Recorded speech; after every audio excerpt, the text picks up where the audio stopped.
Chapter 86. Sargeras, who was sitting at the door, tried to hold back his laughter. His shoulders were heaving up and down, and he was covering his mouth with his big hand. He was trying his best not to make any noise, but he still couldn't hold back his laughter. If he wasn't afraid of Crassus' terrifying power and Amy's rules, he would have laughed out loud already. The customers at the side glanced at the demon, who was a little prone to laughter, and when he laughed, they slowly moved to the next table. Even if they had to share a table with others, they wanted to stay away from Sargeras. Feeling the gazes on him, even Crassus couldn't stand it anymore. He forced a smile, and was about to say something to ease the atmosphere. Then Mag came out with a bowl of Yangzhou fried rice and put it in front of him. "Here's your Yangzhou fried rice," Mag said with a smile. "Mr. Mac, how did you make this little guy who can dance and sing?" Crassus looked at Meg, and his eyes lit up. For one thing, he wanted to divert the attention, and for another, he was really curious about what this little guy was. He didn't think it was magic, because there were no magic elements that he was familiar with. But other than magic, what else could explain this little guy who could sing and move on his own? Everyone's eyes also landed on Meg. They were all very curious. What kind of person is this Mr. Mac? Not only is his food delicious, but he can also make such an exquisite and interesting thing. Is he really a powerful magic caster? This is not ordinary magic. There is something else. It's a little complicated to explain, and you might not understand it, Meg said seriously as he looked at Crassus. I might not understand it. Crassus felt that he was being looked down upon, but after opening his mouth, he felt that Meg's words made sense. He had been dealing with magic his whole life, and knew very little about things outside of magic. Even his interpersonal skills were horrendous. Otherwise, with his status, all of the prodigies in Rodu would be sent to the Magus Tower for him to take in as his disciple. There was no need for him to come all the way here to find a disciple. He wouldn't have gotten to where he was now, where he had to put his old face on the line just to dupe a restaurant owner's daughter into doing a talent test.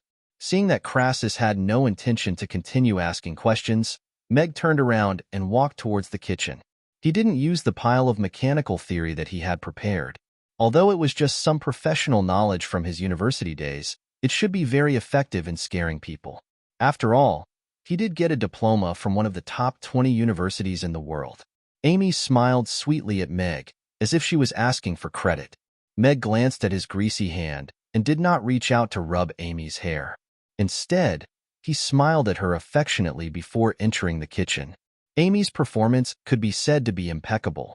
She had done more than what he had told her to do this afternoon.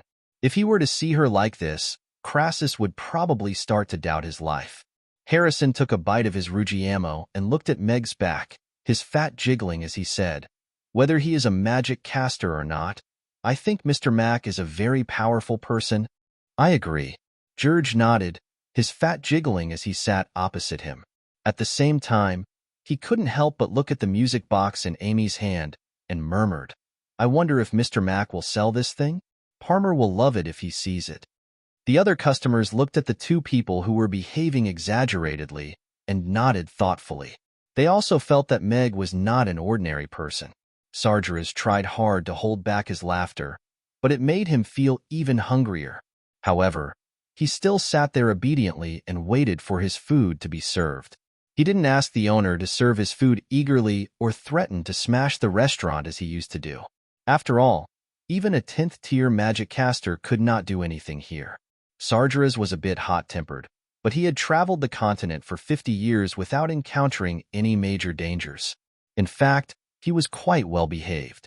After eating a few mouthfuls of fried rice, Crassus saw that the other customers were immersed in the joy of the food and did not continue to pay attention to him. He looked at Amy, who was lying on the counter, rubbing the kitten's head while staring at the little elf in the music box, and his thoughts started to run wild again. After thinking for a while, Crassus smiled and said, "Little girl, what I just said is actually not important.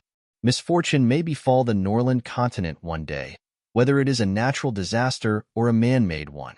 At times like this, the powerful people can protect themselves and the people around them with their own abilities. And I have such an ability.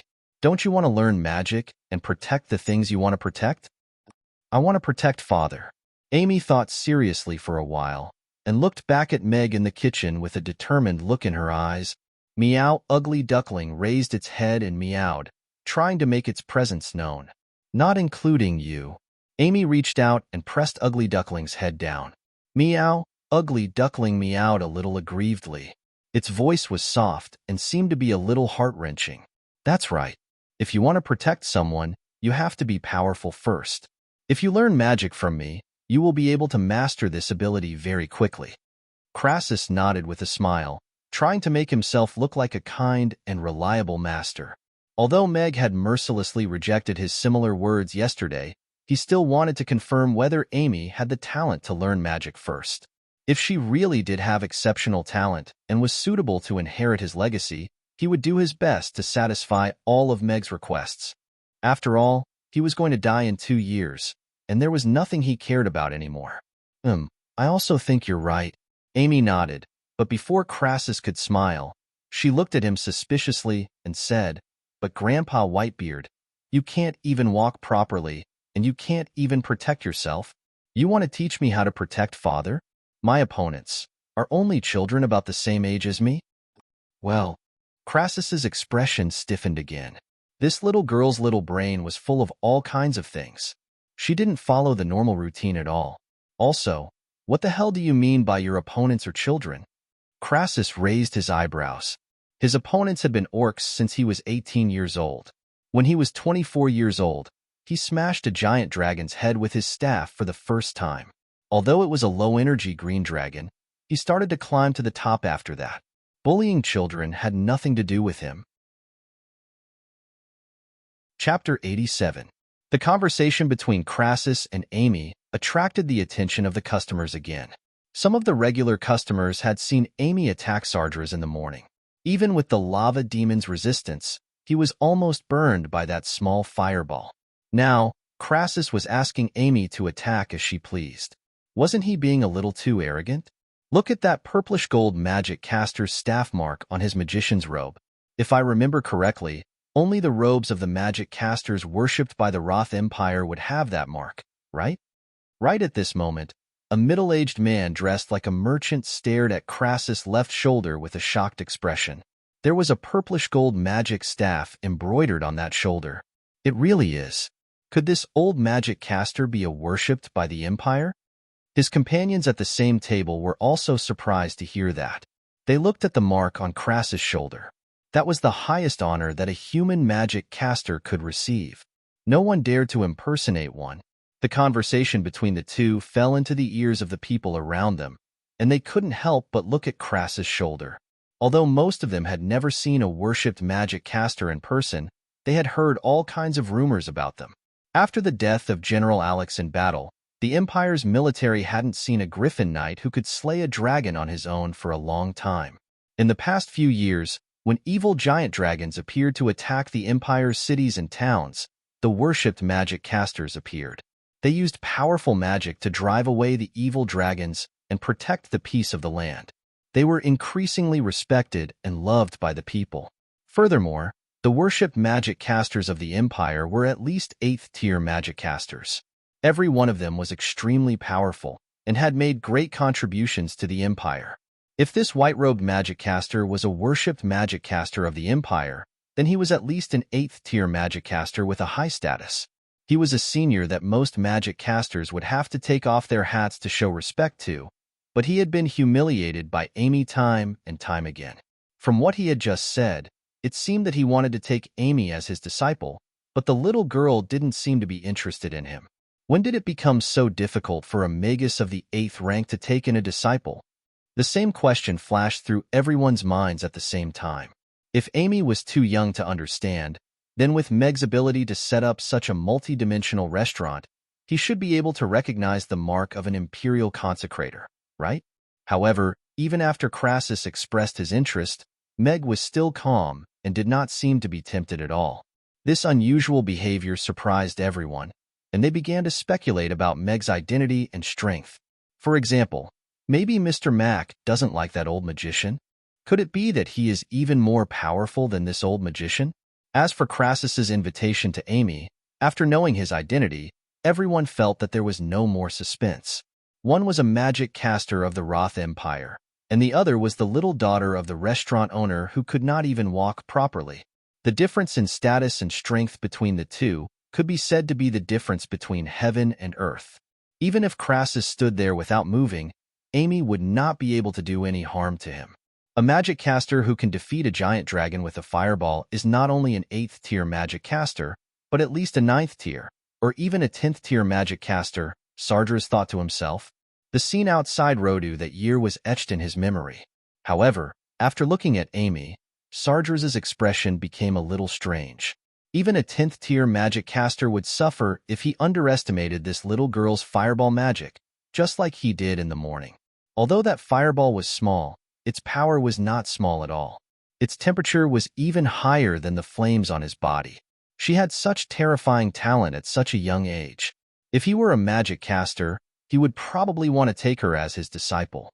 Hearing Crassus's words, Amy was suddenly interested. She said in disbelief, "White-bearded grandpa, are you serious? If I use this fireball, you might die." "Of course I'm serious, little girl. Just use all your strength. Don't worry about me. If I can't even block one of your fireballs, then I can only bully children." Crassus waved his hand confidently. However, he was still a little touched by the little girl's concern. Hearing Amy admit that she could use a fireball magic, he was even more delighted. This meant that even if the bloodline of the two races was limited, she could still use magic. She was still a little malleable. However, he would only know how talented she was when he saw her up close. "I'm just worried that I might accidentally burn the chair and table." Amy looked at the table in front of Crassus worriedly. Crassus did not know how to express his feelings at that moment. He did not expect that he could not even compare to a table and chair. Depressed, he could only say helplessly, "It's okay. If you burn it, I'll pay you the price." "All right, since you've asked so sincerely, then I'll have to throw a fireball at you. This kind of request is really annoying." Amy nodded. She looked at Ugly Duckling as if she were looking at a naughty child. She put Ugly Duckling on the other side of the counter and reminded Crassus, "If you can't stand it, remember to call me out as soon as possible." "That won't happen." Crassus shook his head with a relaxed expression. He had the demeanor of a grandmaster. "Then I'm coming." Amy looked at Crassus and reminded him. She put her little hand in front of her, and a ball of flame suddenly appeared in front of her. It suddenly contracted into a small bluish-purple fireball, and she threw it at Crassus just like that. This is pure magic power. Crassus' eyes were already wide open when he saw the ball of flame appear in Amy's hand. He looked at the shrinking bluish-purple ball of flame. The magic power in it was so pure and clean, and it was not affected by other elements at all. Although it was only a small fireball, it had such amazing power. Of course, a fireball of this level was just a small flame to him, but he saw endless possibilities in this flame. At the age of 3 or 4, she had not received any magic instruction, but she had actually figured out the fireball spell on her own. Furthermore, she was able to cast it instantaneously. She even knew how to throw it. Wasn't this the kind of talent that he had been looking for? Most importantly, his favorite spell was this simple and crude fireball spell. It was hard to say about other spells, but when it came to the fireball spell, he dared to say that his fireball spell was the fastest and the most powerful spell on the entire Norland continent. No one would dare to say that they were even the second best. After all, even when he faced a giant dragon, he would directly use the fireball spell to greet it. Furthermore, he could smash those big fellows all over the place. He was the only one on the entire continent who could do that. While he was in a daze, the fireball had already landed on his long beard. It ignited immediately and rose up in a whoosh. Chapter 88. The customers, who were expecting Crassus to casually take on Amy's fireball, watched as Crassus ran to the door with his beard on fire. The atmosphere became a little awkward as a faint, burnt smell wafted in the air. Sigh. Grandpa Whitebeard's opponents must be children. Amy withdrew her hand and said with resignation. She felt a little lonely as she waved at Ugly Duckling, intending to continue petting it. Ugly Duckling ran to the other end of the counter and confirmed that there was no more fireball in Amy's hand. Then, It trotted over and nestled in Amy's arms in a comfortable position. The customers, who were still feeling awkward, couldn't help but laugh when they saw this scene. They wondered if the worshipped magic caster whose beard was burned would get angry later. If he got angry, Meg's restaurant might not be able to withstand it. I really can't underestimate him. Even a 10th-tier magic caster can easily fall into his trap if he's caught off guard. Sargeras nodded with satisfaction. Indeed, no matter what kind of trap he was in, he felt much better after seeing someone step into it with him, especially when that person was much more powerful than him. Meg turned to look at the door and frowned slightly. Crassus was the one who asked to take action. His goal since yesterday was to find out how talented Amy was, so he didn't have to worry about him getting angry. What he was worried about was that AI Me's aptitude had caught his eye, and that AI Me would come to his restaurant every day to harass him. Even though the situation was already like this, there was no way that he was going to back down on AI Me's decision to go to Rendezvous. Crassus opened the door and rushed out. He pointed at his beard, and a ball of water exploded on it. The bluish-purple flames that were spreading up his beard were instantly extinguished. Water splashed all over the floor, and some of the beard was burned to black ashes.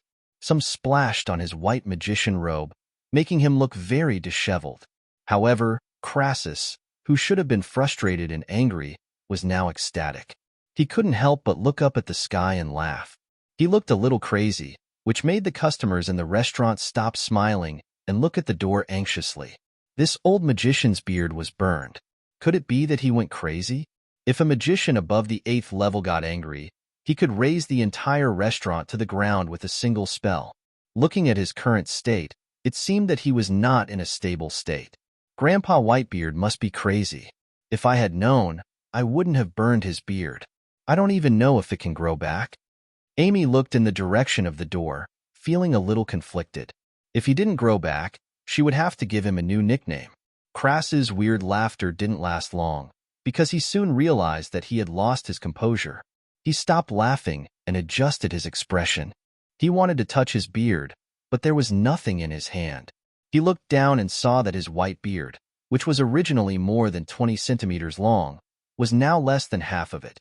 The bottom part was charred black, and it looked a little miserable.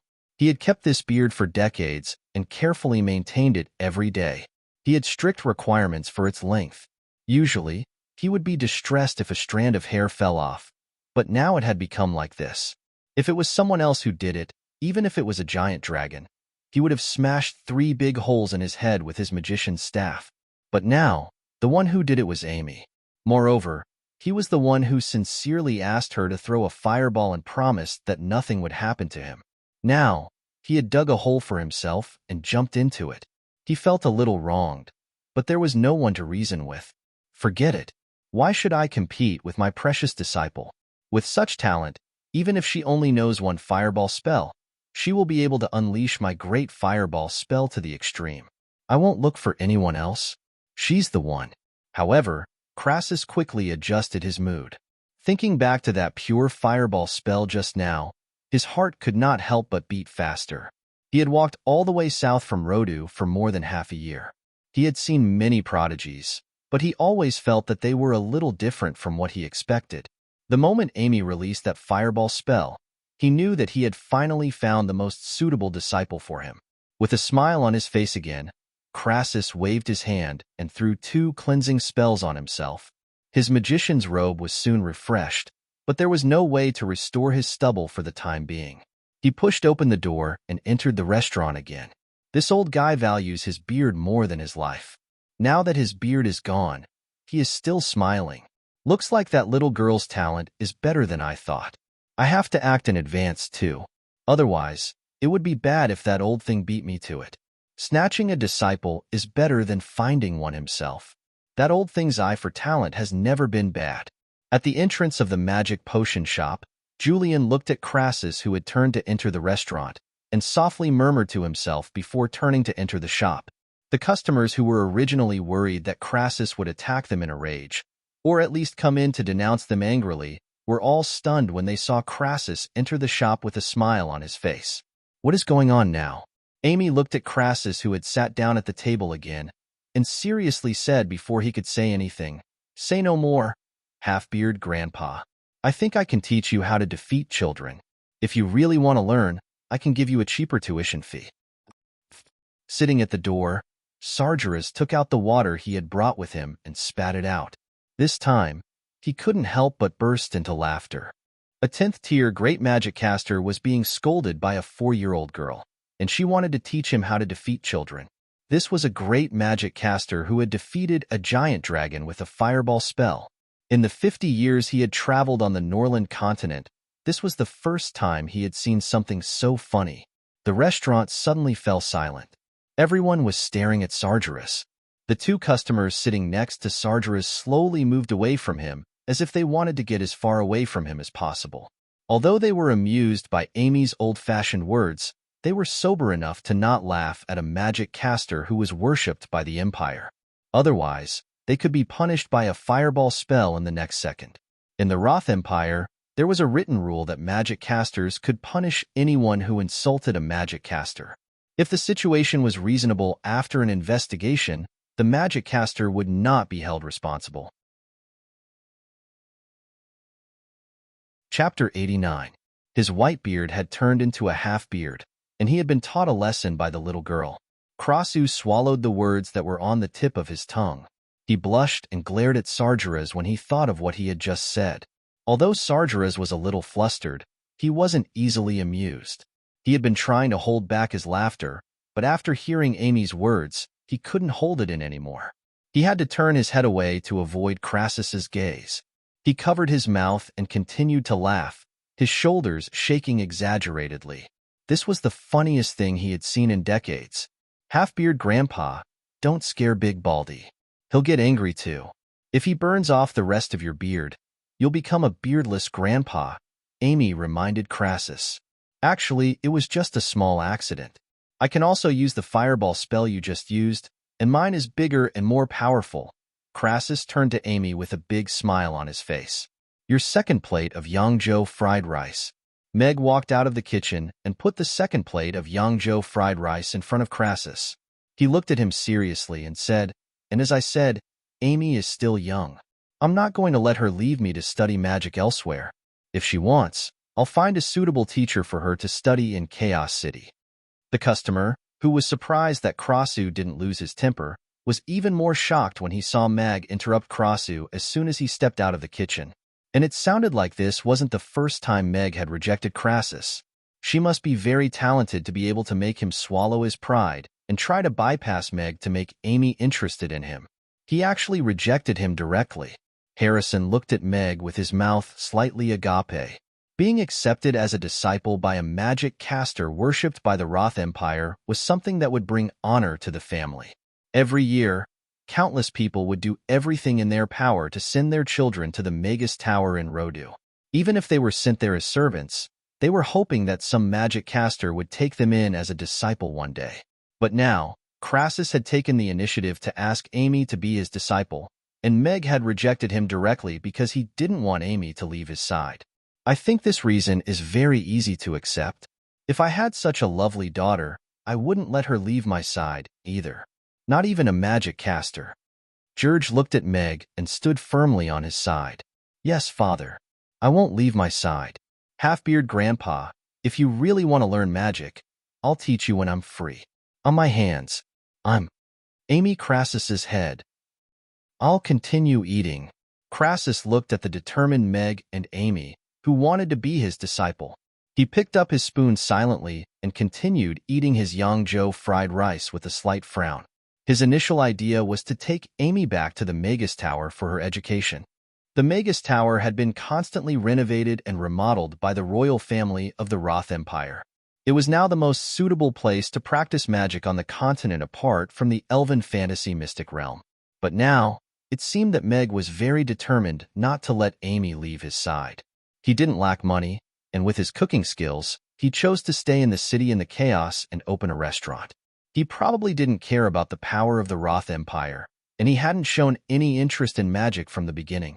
The 3 things that Krasus had the most advantages seemed to be worthless in Meg's eyes, and his love for Amy was more important than anything else. He didn't know what to offer to tempt Meg. He was a little troubled. Meg glanced at Krasus, who didn't continue to pester him, and went back to the kitchen to continue cooking. After Crassus revealed his identity, he was indeed a little worried. After all, he was a powerful magic caster. If he wanted to do something to him, he wouldn't be able to resist. The main reason why AI Me was able to burn off his beard was because he was in a daze and underestimated her at the beginning. The difference between the two of them was like the difference between an elephant and an ant. Fortunately, this Crassus seemed to be quite reasonable. He didn't use his identity and power to force them. However, he wouldn't change his mind about going to the Magus Tower. It was too dangerous there, and he couldn't let Amy go alone. After Crassus lowered his head and focused on eating, this little farce during the meal gradually calmed down. Both parties didn't fight to the extent of drawing swords, so it was more like a joke between Amy and Crassus. However, everyone had confirmed one thing today. Mr. Mac's daughter was not to be trifled with. She even dared to burn the beard of a magic caster worshipped by the Roth Empire. They would have to pay for their meals obediently in the future. After the dishes were served, the customers were soon immersed in the delicious food and enjoyed the pleasant feeling brought by it. Many customers who had come in out of curiosity couldn't help but order one when they smelled the tempting aroma in the air and saw the customers' happy faces. They wanted to taste the delicious food, even if it was just for once. After serving 3 Ruggiamos to Sargeras, Meg reminded the customers who had just come in to move aside, because Sargeras' reaction to the Ruggiamo was a little exaggerated. Whoosh! As expected, after taking a big bite of the Ruggiamo, Sargeras spat out a ball of flame from his mouth. The lava on his body reappeared, and flames rose from his skin. Fortunately, he had learned his lesson this time. He sat on the iron chair he had brought with him, some distance from the table and the wall behind him. Although the Ruggiamo in his hand wasn't burning, he still ate it with relish, which attracted the attention of the others. "Mr. Mac, can I take away 2 plates of Yangzhou fried rice? My wife and children love your Yangzhou fried rice," George said to Meg with a smile after taking the second Ruggiamo. "Now we can only take away 1 plate of food per person, because we need to satisfy the customers who come in first." Meg shook his head. There were more and more new customers today, and the number of people who came in for the 1,000-person mission was steadily increasing. Therefore, he had to set a limit on takeaway. "I see," George pondered. He had promised his wife and children that he would take dinner for them. If he could only take 1 plate of food back, it would be a little hard to explain. The 2 children, who already knew how to eat, had snatched half a bowl of food from Miranda at noon and had complained that they didn't want to eat tonight. Chapter 90. "Okay, please wait a moment." Meg nodded and walked to the kitchen. He saw Harrison's look, but since they were ordering separately, it didn't conflict with the rules, so he didn't say anything. It wasn't a big deal for best friends to do this kind of thing, and he wasn't that inflexible. Parmer and Parber have also fallen in love with this Yangzhou fried rice, haven't they? Harrison asked George with a smile after Mag entered the kitchen. "Yes, the 2 little ones love it so much. Even Angus wants to have a taste. However, the little ones have just started to grow their teeth, so they can only eat a little egg." Speaking of children, George's smile was exceptionally bright. "Okay, then I'll take my share back to the kids. Tell them Uncle Harrison bought it for them, and I'll take them to the racecourse next time." Harrison nodded with a smile. "Okay, the kids are still talking about your 2 little white horses."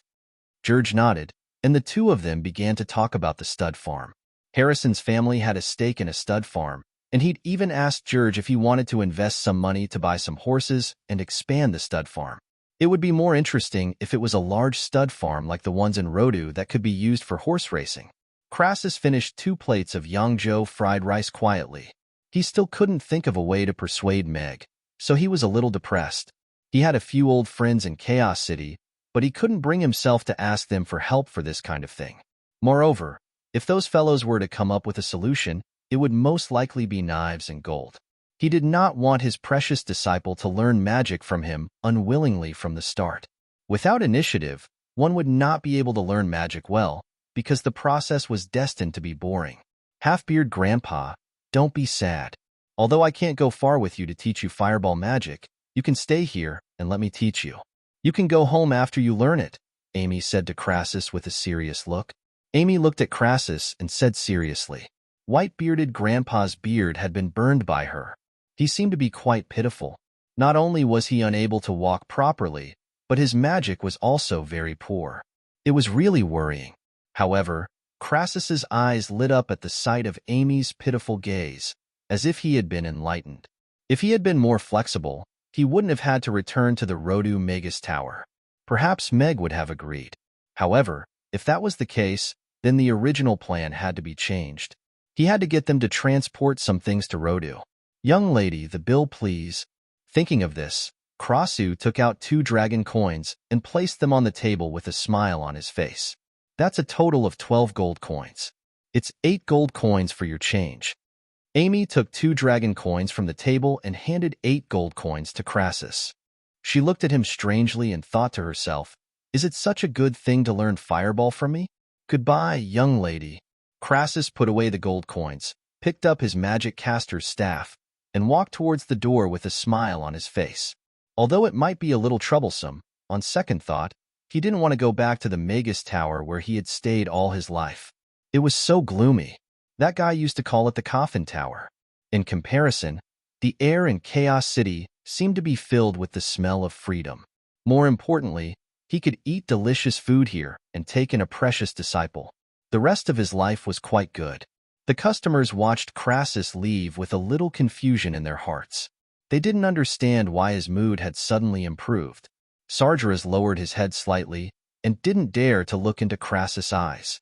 He had thought Crassus would scold and warn him, but he just glanced at him and opened the door to leave. Phew, you scared me. Sargeras heaved a sigh of relief. He looked back at Crassus' receding figure and continued to bite into the Ruggiamo in his hand. He could clearly feel his blood boiling, and it kept breaking through the bottleneck in his bloodline. There seemed to be something that he longed for sealed in there. The impact wasn't strong, but it gave him unprecedented hope. He was addicted to the feeling that he could evolve as long as he kept eating Ruggiamo. Right. If it works for me, it should also work for the lava warriors. Most of them haven't reached the second stage of evolution yet, so the effect should be stronger.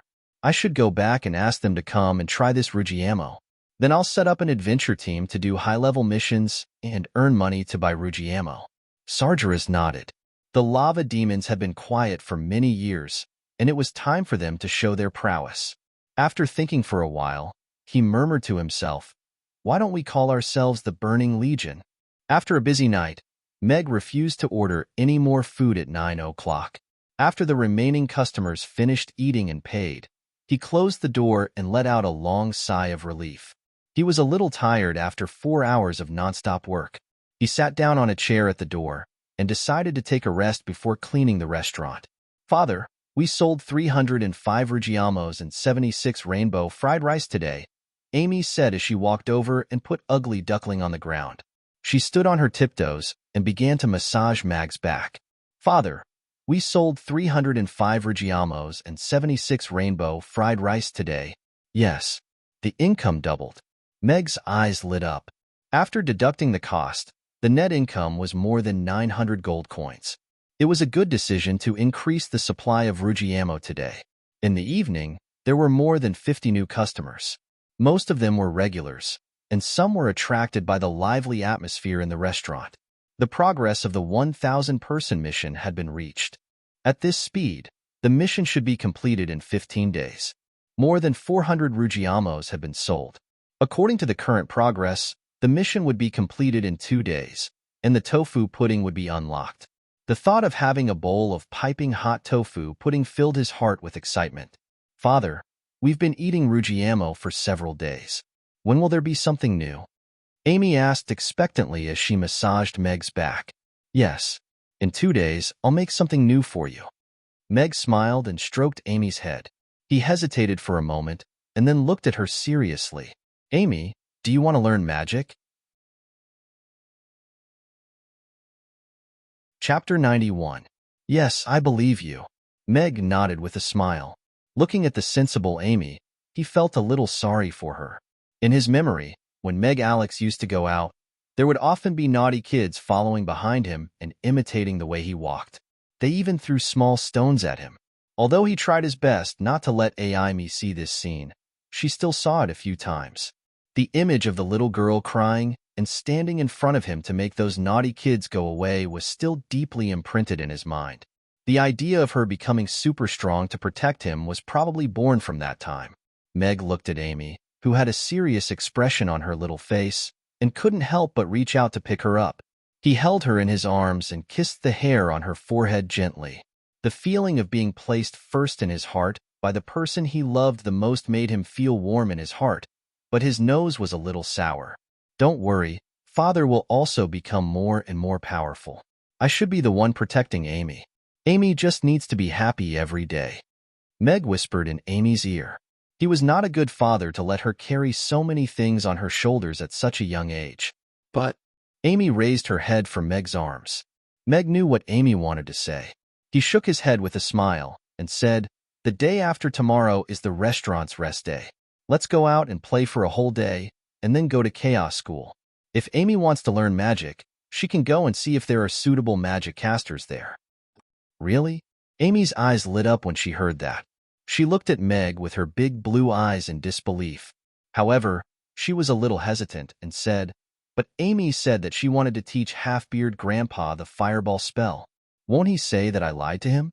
Meg shook his head with a smile and said, "He's actually a very powerful magic caster, but he wanted to take Amy to a faraway place to learn magic, so he was rejected by Father. You don't have to worry that he can't learn the fireball spell, because he knows it himself."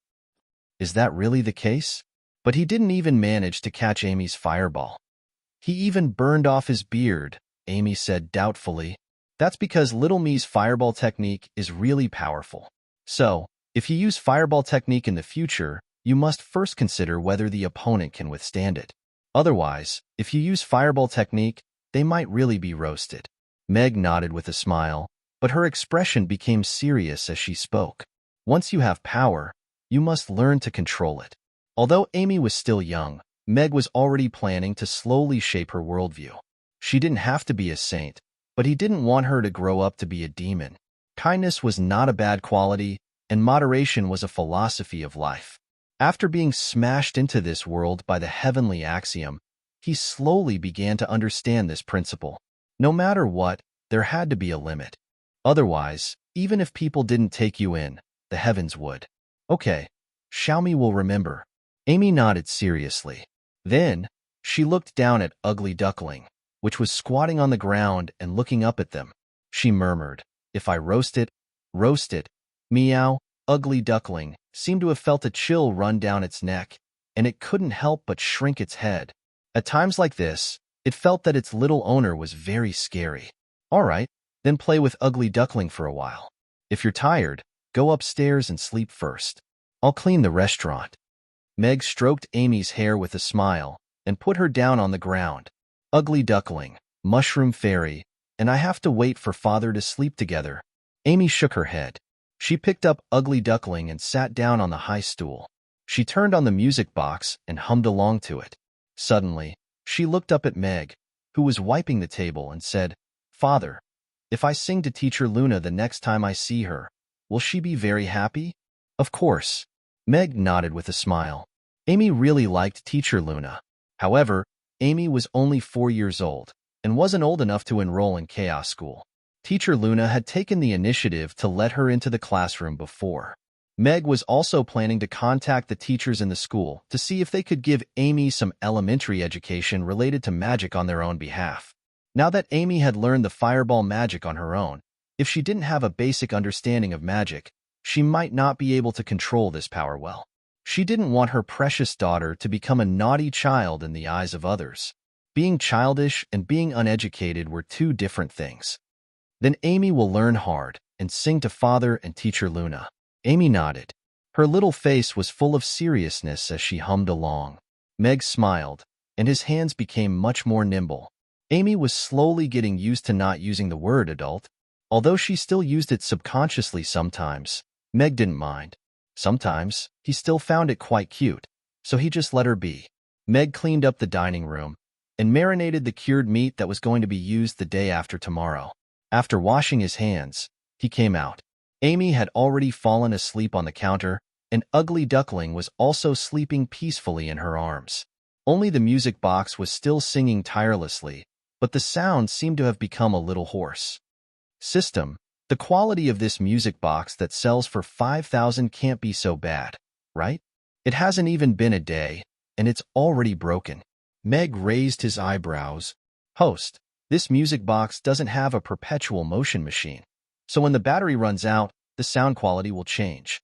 Host, please buy 4 number 4 batteries to restore the music box to normal. The system's calm voice sounded. You actually gave such a high-class music box with number 4 batteries? Normally, it would at least come with a lithium battery charger.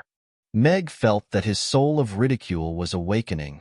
This music box has a detailed manual on the introduction page, and it clearly states that the power source is 4 number 4 batteries. The system is honest, but if the host has other requirements, the system can provide modification services. There are 4 levels of packages to choose from. The system's voice was still calm. Wait. Meg looked at the list of level 4 packages that suddenly popped up in his mind. He felt as if he had stepped into the system's trap. The situation was urgent, so naturally, he didn't have time to read the manual carefully. However, the system had deliberately set a trap for him, and now it was acting as if it would change it for him if he paid more, which made him feel inexplicably uncomfortable. As for the level 4 package, it would have been better if he hadn't looked at it. After reading it, he couldn't help but want to laugh. Level 1 package, power source modification. For number 4 batteries can be modified into supercapacity lithium batteries. Charge for 3 minutes, last for 3 hours, and can be used continuously for 3 days. Modification discounted price, 10 gold coins. Free original charger. Level 2 package, power source modification plus outfit change. Provides 10 sets of cute clothes for the doll to change into. No need to disassemble, 1 button to change clothes. Modification discounted price, 20 gold coins. Chapter 92. System, can I swear? Mag looked at the last 2 designs that could even be upgraded to holographic projection, and the price was even 100 gold coins, then 200 gold coins. He couldn't help but raise his eyebrows and say, why don't we just buy a new one? Host, please respect yourself. Insulting the system may trigger a hidden mission, the system said seriously. Okay, I bought a watch last year. It's pretty. Mag nodded. He glanced at the level 4 set that could upgrade the holographic projection and perform all kinds of dances. He was indeed tempted. However, after looking at the price of 200 gold coins, he hesitated for a while before saying, upgrade to the level 1 set? The most important thing now was to save money. Amy was still a novelty to the music box. She hadn't even learned the first song, so there was no need to upgrade it to holographic mode. 10 gold coins have been deducted. The upgrade is in progress and will be completed in 5 minutes. The battery will be fully charged after the modification, the system said. Meg looked at the empty counter where the music box used to be. The system would charge it anyway, so he didn't want to wait here. He picked up Ugly Duckling and then slowly carried Amy upstairs. Amy was sleeping soundly, so Meg didn't want to wake her up. He put the 2 little ones on the bed and then went downstairs to turn off the light. After washing up, Meg stood beside the little bed and looked at Amy, who was sleeping soundly, with a smile on his face. He didn't expect to have such a cute little daughter. This transmigration, which was supposed to be a punishment, suddenly became so beautiful. He now had many beautiful expectations and visions for his future life. Starting from the restaurant, he would slowly integrate into Chaos City and this multiracial world. The next day, Meg got up early. He had been busy the whole day, and he had started preparing ingredients. He didn't know until he became a restaurant owner that the breakfast restaurant had to start preparing in advance. He had skipped the step of buying fresh ingredients. Today's business was even better than yesterday. The fact that Ruggiemo could help one lose weight had been spread by word of mouth, so there were several groups of fat customers. The largest group was a group of 8 rich ladies, who were even bigger than Harrison and the others. When they sat down, Meg was a little worried that the chairs would collapse. Fortunately, the custom-made chairs, which cost 10 gold coins each, were quite sturdy. After eating the Ruggiemo, the scene was even more crazy. The customers nearby couldn't close their mouths. Meg didn't dare to look too much. It was a bit too much for his eyes. In the evening, a customer took a Ruggiamo and asked Meg, "Mr. Mac, the sign at the door says 1 to rest day. Is your restaurant not open tomorrow?" "That's right. The restaurant will be closed for 1 day every 6 days. Today just so happens to be the 6th day of operation, so tomorrow is the day off." Mag nodded with a smile. He had already lost count of how many times he had explained this today. "Oh, I see. I was thinking of bringing my wife and children here tomorrow." That customer was a little disappointed upon hearing that. He thought for a moment before trying to persuade Mag again. "Your business is so good. So how much money are you losing if you don't open for business for a day? Besides, if some customers come tomorrow and your restaurant is not open, they might not come again. Look at other restaurants. They're open all year round. You're making us very uncomfortable." "Yes, Mr. Mac, after eating your food, I can't eat other people's food. If I don't eat tomorrow, I will starve to death." "Mr. Mac, so many of our regular customers will come here every day. If your business is going to be long-term, you can't just eat fish in 3 days and dry the net in 2 days. Isn't this torture for us?" They were a little addicted to the food and would crave for it if they didn't eat for a day. Now that they heard that Mag was going to take a day off, they were all trying to make him change his mind. They were even threatening him. "You won't starve to death if you don't eat for a day. This is the rule set before the restaurant opened. I am the only one who can cook, and I have to leave some time to deal with other things, so I can't rest all year round." Meg shook his head and refused directly. Hearing this, the customers looked at each other. Meg didn't want to negotiate at all. Ordinary restaurant owners would tremble with fear when asking for a day off, and would even squat in the restaurant all day long for fear that their regular customers would run away. No one would be as capricious as Meg. However, these days, Meg had strictly adhered to the restaurant's opening hours. Even if there were dozens of people waiting outside, he wouldn't open the restaurant 1 minute earlier. Once the opening hours were over, even if there were still a bunch of customers who wanted to order, he would refuse without hesitation. Therefore, these words were just a struggle. After seeing off the last group of customers, Meg closed the door and breathed a long sigh of relief. Finally, he could rest tomorrow. He could understand the customer's vision of eating delicious food every day, but compared with playing with Amy, it was nothing for them to eat 1 day less every week. Not having holidays was already his biggest compromise. Today's turnover was basically the same as yesterday's, which was already the limit of what he and Amy could do. There were less than 300 Ruggiamos left, and they could unlock them after a day's rest. The power supply of the music box was changed, but Amy didn't notice that after humming along for 2 days, the little girl could now sing the whole song along with the original singer. Her musical talent was indeed not something he could compare with. "Father, are we going to the school to see Teacher Luna today?" Amy asked excitedly the next day, after waking up early in the morning. She climbed down from her small bed and climbed onto Meg's bed. Meg, who rarely had a day without setting an alarm, opened his eyes in a daze and happened to meet Amy's clear and bright big eyes. The curtains were pulled open a little. It was probably Amy. He glanced at the alarm clock on the bedside table. It was already 8 o'clock. He hadn't slept so well in days. "Yes, the restaurant is not open today. After breakfast, we can go out and play all day." Meg nodded. He sat up, smiled, picked up Amy, who was lying on the quilt, and tickled her. Amy giggled. Amy waved her short little hands and wanted to tickle Meg too. The father and daughter's laughter echoed in the room. "Meow, meow." Ugly Duckling jumped back and forth on the ground. It even tried to stand up on its hind legs to see what was going on above, but it couldn't see anything with its short legs. It could only cry aggrievedly. It was kicked out of bed again today. Chapter 93. I want 2 pigtails, and I want to wear a purple dress with a flower on the chest and white shoes. Wouldn't that make me look like the mushroom fairy? Mag nodded. Amy nodded, and then said, "I want to have 2 pigtails, and wear a purple dress with a flower on the chest and white shoes. Yes, that would make you a cuter Amy fairy than the mushroom fairy." Meg nodded with a smile. He got out of bed and helped Amy change into the little dress from the wardrobe. Then he tied her hair into 2 ponytails skillfully.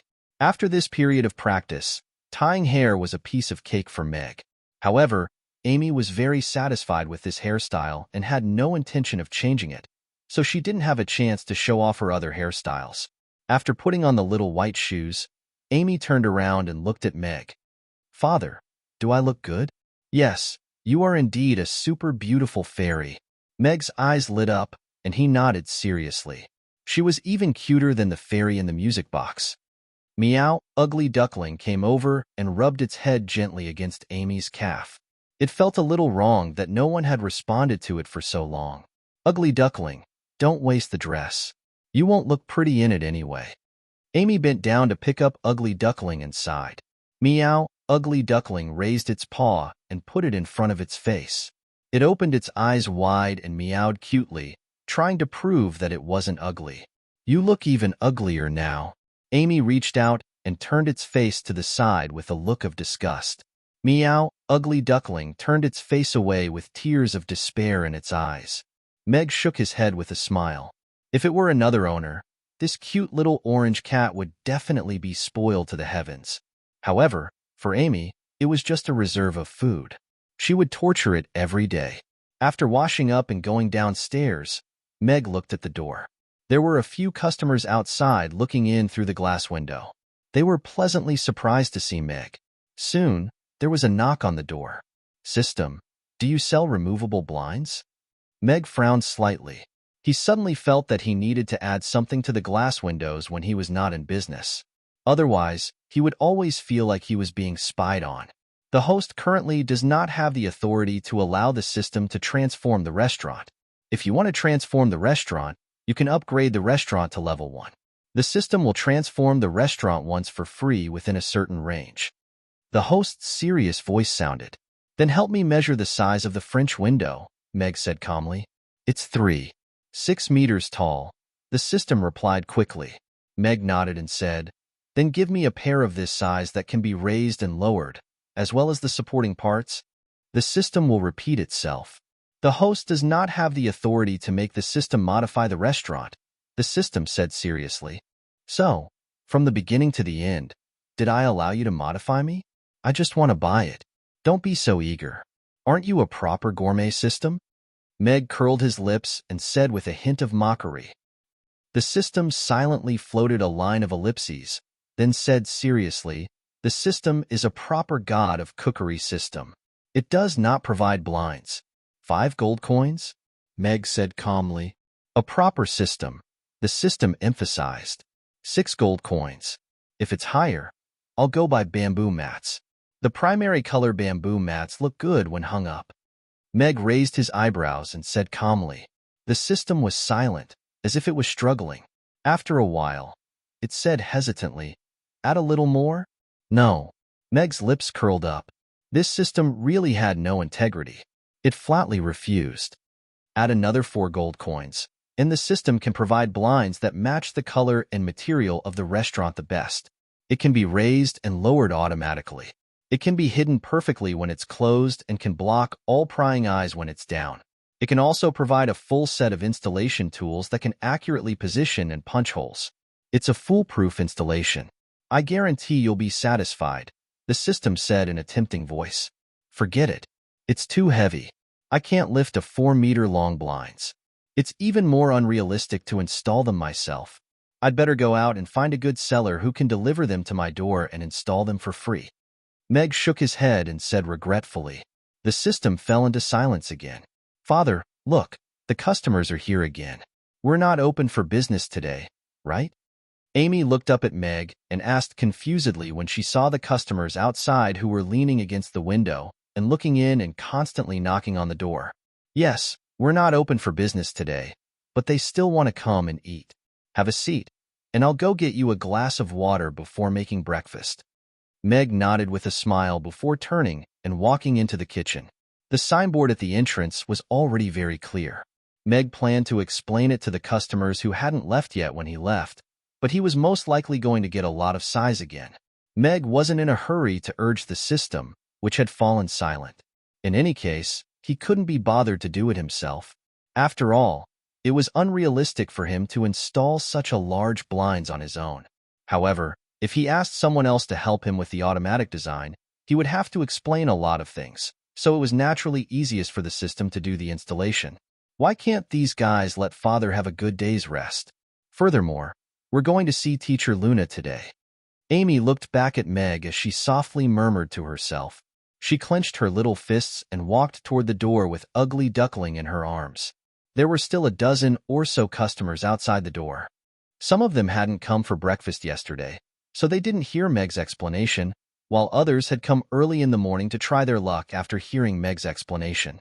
Perhaps Mr. Mack would open the door after seeing so many customers. However, the restaurant, which usually opened at 7:30, was still closed today. Seeing the countdown on the door, many customers left after waiting for a long while. After all, they couldn't afford to disrupt the rhythm of their day for breakfast. Some customers, who had walked a long way to get here, were unwilling to leave without eating. So, a dozen or so of them stayed behind and discussed whether they would say something nice to Meg or say something harsh to make Meg make a Ruggiamo for each of them before they left. Sargeras was also in the crowd. He had been lucky yesterday to complete a high-level mission and kill 3 flamingos. He had received a reward of 80 gold coins and had saved some gold coins to come for breakfast today. However, such a mission didn't come every day, and it depended on luck to complete it on the first try. So, his original plan of 10 Ruggiamos per meal was reduced to 5. He had heard Meg's explanation yesterday, but before he went to accept the mission, he still wanted to try his luck. Now, he stood behind the crowd and didn't rush forward. When they heard that Meg was coming downstairs, they all looked at the door expectantly, hoping that Meg would change his mind after seeing their enthusiasm. Ding-dong. The bell at the door rang, and the door slowly opened inwards. Their expectant eyes were disappointed. They looked down and saw Amy holding the little orange cat with a cold face. Chapter 94. The door suddenly became quiet. The guests looked at each other and looked at Amy, who was holding the kitten and putting her little fist in front of her face. She squinted her eyes and pouted her little mouth. She was trying hard to act fierce. The words that they had prepared were all forcefully swallowed back down. I'm leaving. She's so cute even when she's fierce. Sargeras took a look at Amy, then turned and left slowly. It seemed that he had to buy some barbecue and eat it on the way. Then he would take on a high-level mission and try to live a life where he could eat 10 Ruggiamos in one meal as soon as possible. So cute. A girl couldn't help laughing. Many customers had seen Amy burn the lava demon with a fireball the day before yesterday. Later, she even used a fireball to burn off the beard of the sorcerer. Not only was the sorcerer not angry, he even wanted to take her as his disciple. So, Amy's words were quite intimidating. After all, she dared to burn a demon, and they didn't have the demon's resistance. Didn't they see the demon sneak away after hearing her words? So, they hesitated for a moment, then left. Boss Mag is indeed a man of his word. However, sending his daughter out to solve the problem is too cruel. I'm clearly unhappy, but I can't get angry. How infuriating. A customer heaved a forlorn sigh before bursting into laughter. Yeah, I walked 20 minutes to come here today. But it's not easy for Mr. Mack to run the restaurant alone. He dotes on his daughter so much. So it's normal that he wants to spend some time with her, the person next to him echoed. The rest of the onlookers, who didn't know the truth, looked at Amy, who wasn't going to be reasonable, and then looked at the customers who left without hesitation. They hesitated for a moment, then also left. She's really a little helper. Meg, who came out with a glass of water, saw this scene and couldn't help laughing.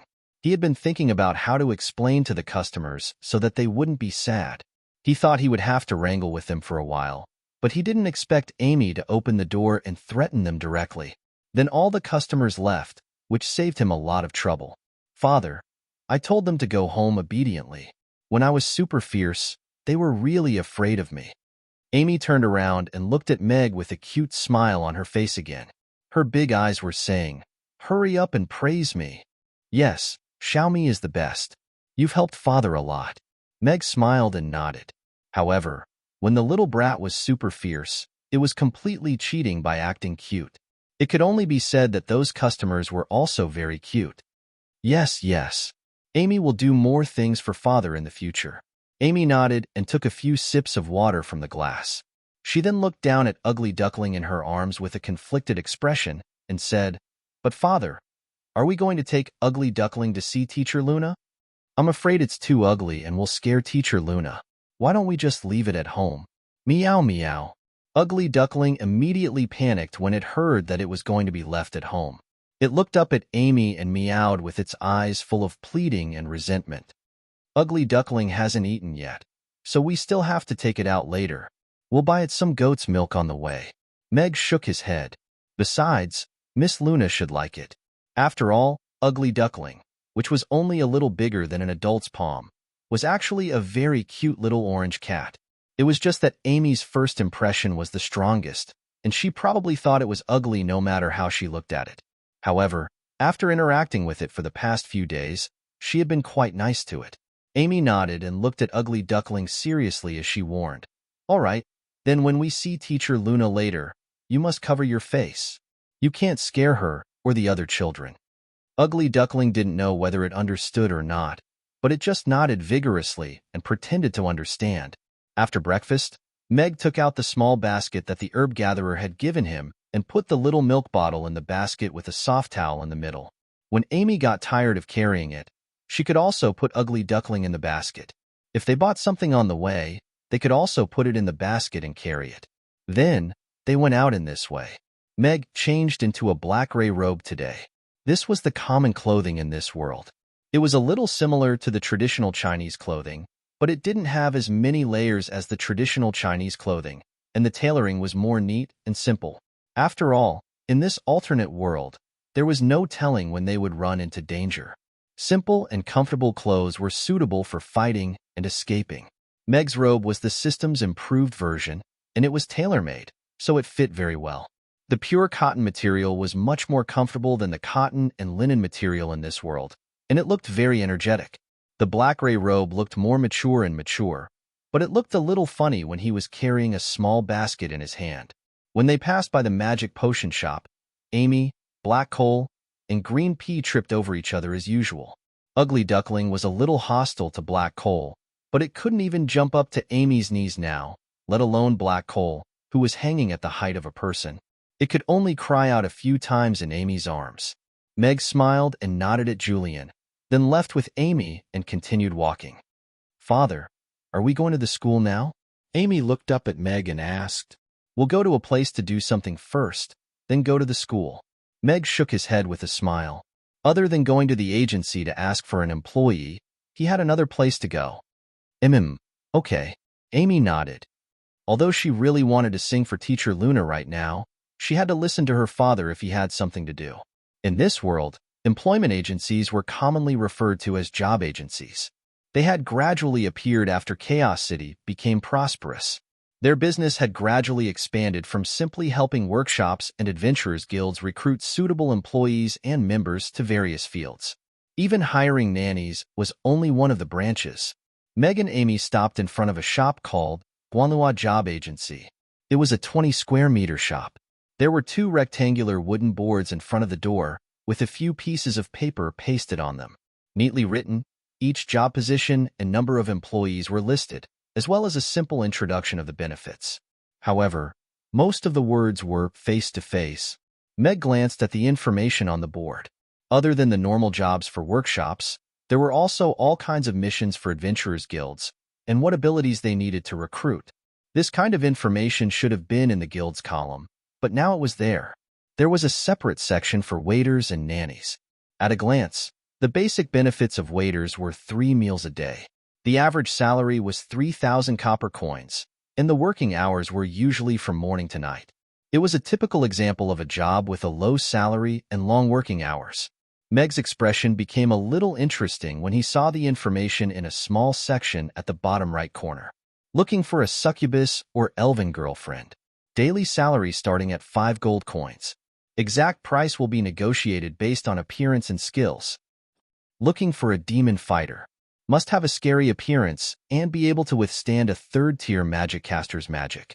Most importantly, must have a scary appearance. The scarier, the higher the salary. Looking for an elven or human male idol. Must be handsome, know how to coax people, and do it 7 times a night. Daily salary starting at 10 gold coins.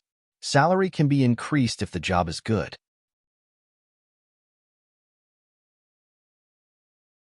Chapter 95.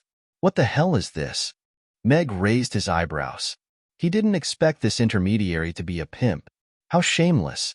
Although it was still morning, the office was already crowded with people from all races, including humans, orcs, demons, and even angels. They were all squeezed in front of the wall filled with recruitment slips, reading carefully. From time to time, someone would call out a serial number and then communicate with the staff next to them. It seemed that they were all here to look for a job, and they got along very well here. A rather coquettish succubus walked over and winked at Meg, but seeing that he didn't pay any attention to her, she withdrew her gaze and looked directly at the special column. Her eyes suddenly lit up, and she shouted into the office, "Boss, I want to try this girlfriend. I think I can get 10 gold coins a night." Coming.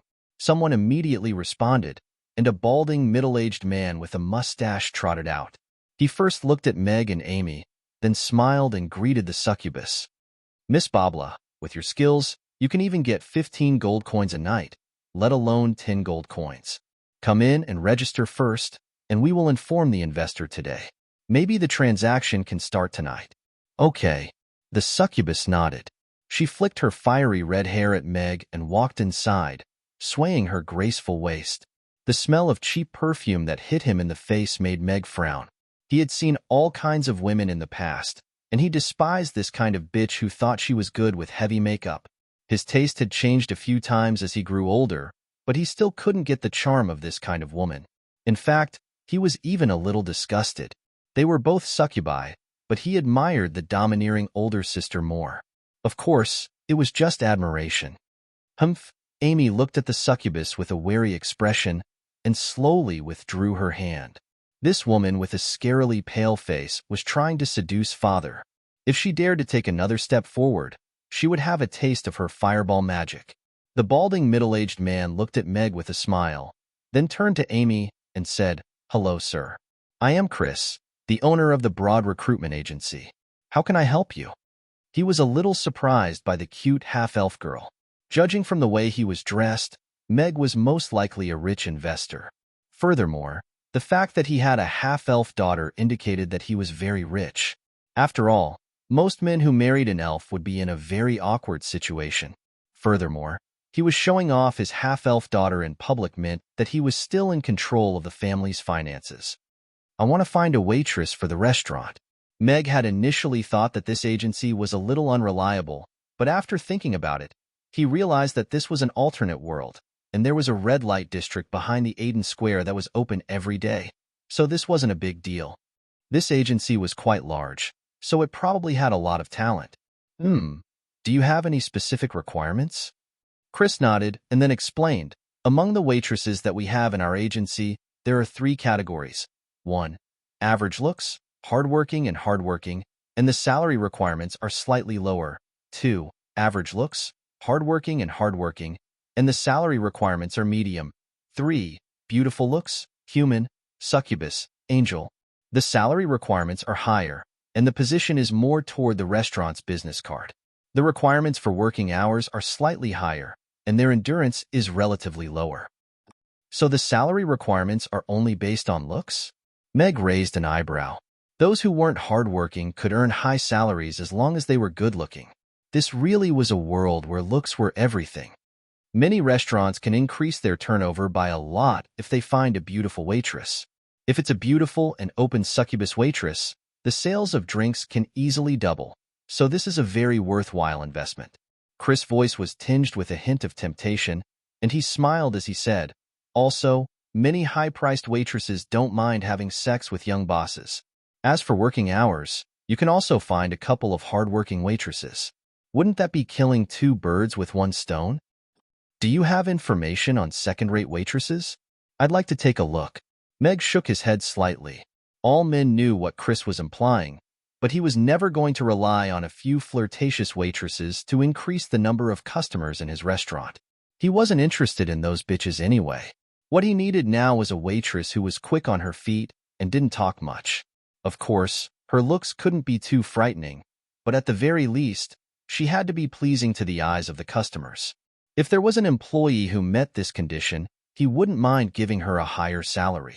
Anyway, the restaurant's business was steadily increasing, and improving the overall efficiency would definitely earn him more than paying a single employee. His restaurant didn't need a good-looking vase. I see. Okay, please come in. There's a reception room on the second floor. You can take your time looking around. Chris nodded and led Meg into the room. Half an hour later, Meg walked out with Amy, a little disappointed. There was indeed a lot of information, but Meg didn't find anyone pleasing to the eye. They were either too old or a little lacking in temperament. While being hardworking and capable, it would be best if their temperament could be more compatible with the restaurant. This way, the customer's dining experience would be improved. Mr. Mack, I'll keep an eye out for you. If there's someone who meets your requirements, I'll send someone to contact you immediately, Chris said with a smile as he walked out. If it weren't for the fact that Meg didn't look like he was deliberately looking for trouble, he would have scolded him a little. After accompanying him for half an hour to look at the information, he still didn't find anyone suitable. Okay, thank you. Meg nodded. Goodbye, Uncle Bird's Nest. Amy waved her little hand at Chris. Bye. Bye. Chris's face twitched. What the hell is Uncle Bird's Nest?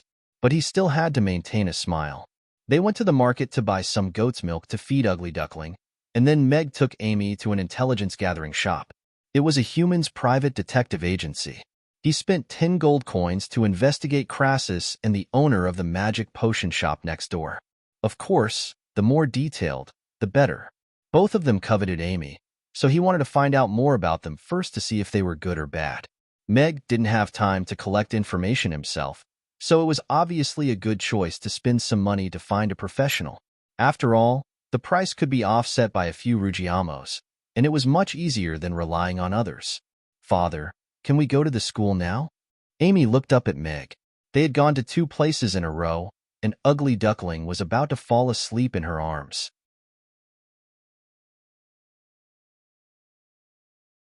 Chapter 96. The Chaos School was an educational institution under the Grey Temple. According to the age and stage of the students, it was divided into 2 parts, the kindergarten and the How High Kindergarten. The kindergarten was for children from 5 to 12 years old. At that time, they were mainly taught basic knowledge such as the common language, arithmetic, and general knowledge. At the same time, they would develop some special abilities such as magic, perception, calculation, and so on. When they reached a certain level and met the test requirements of the How High Kindergarten, they would automatically be promoted to the How High Kindergarten to further their studies, and there would be special teachers to teach them.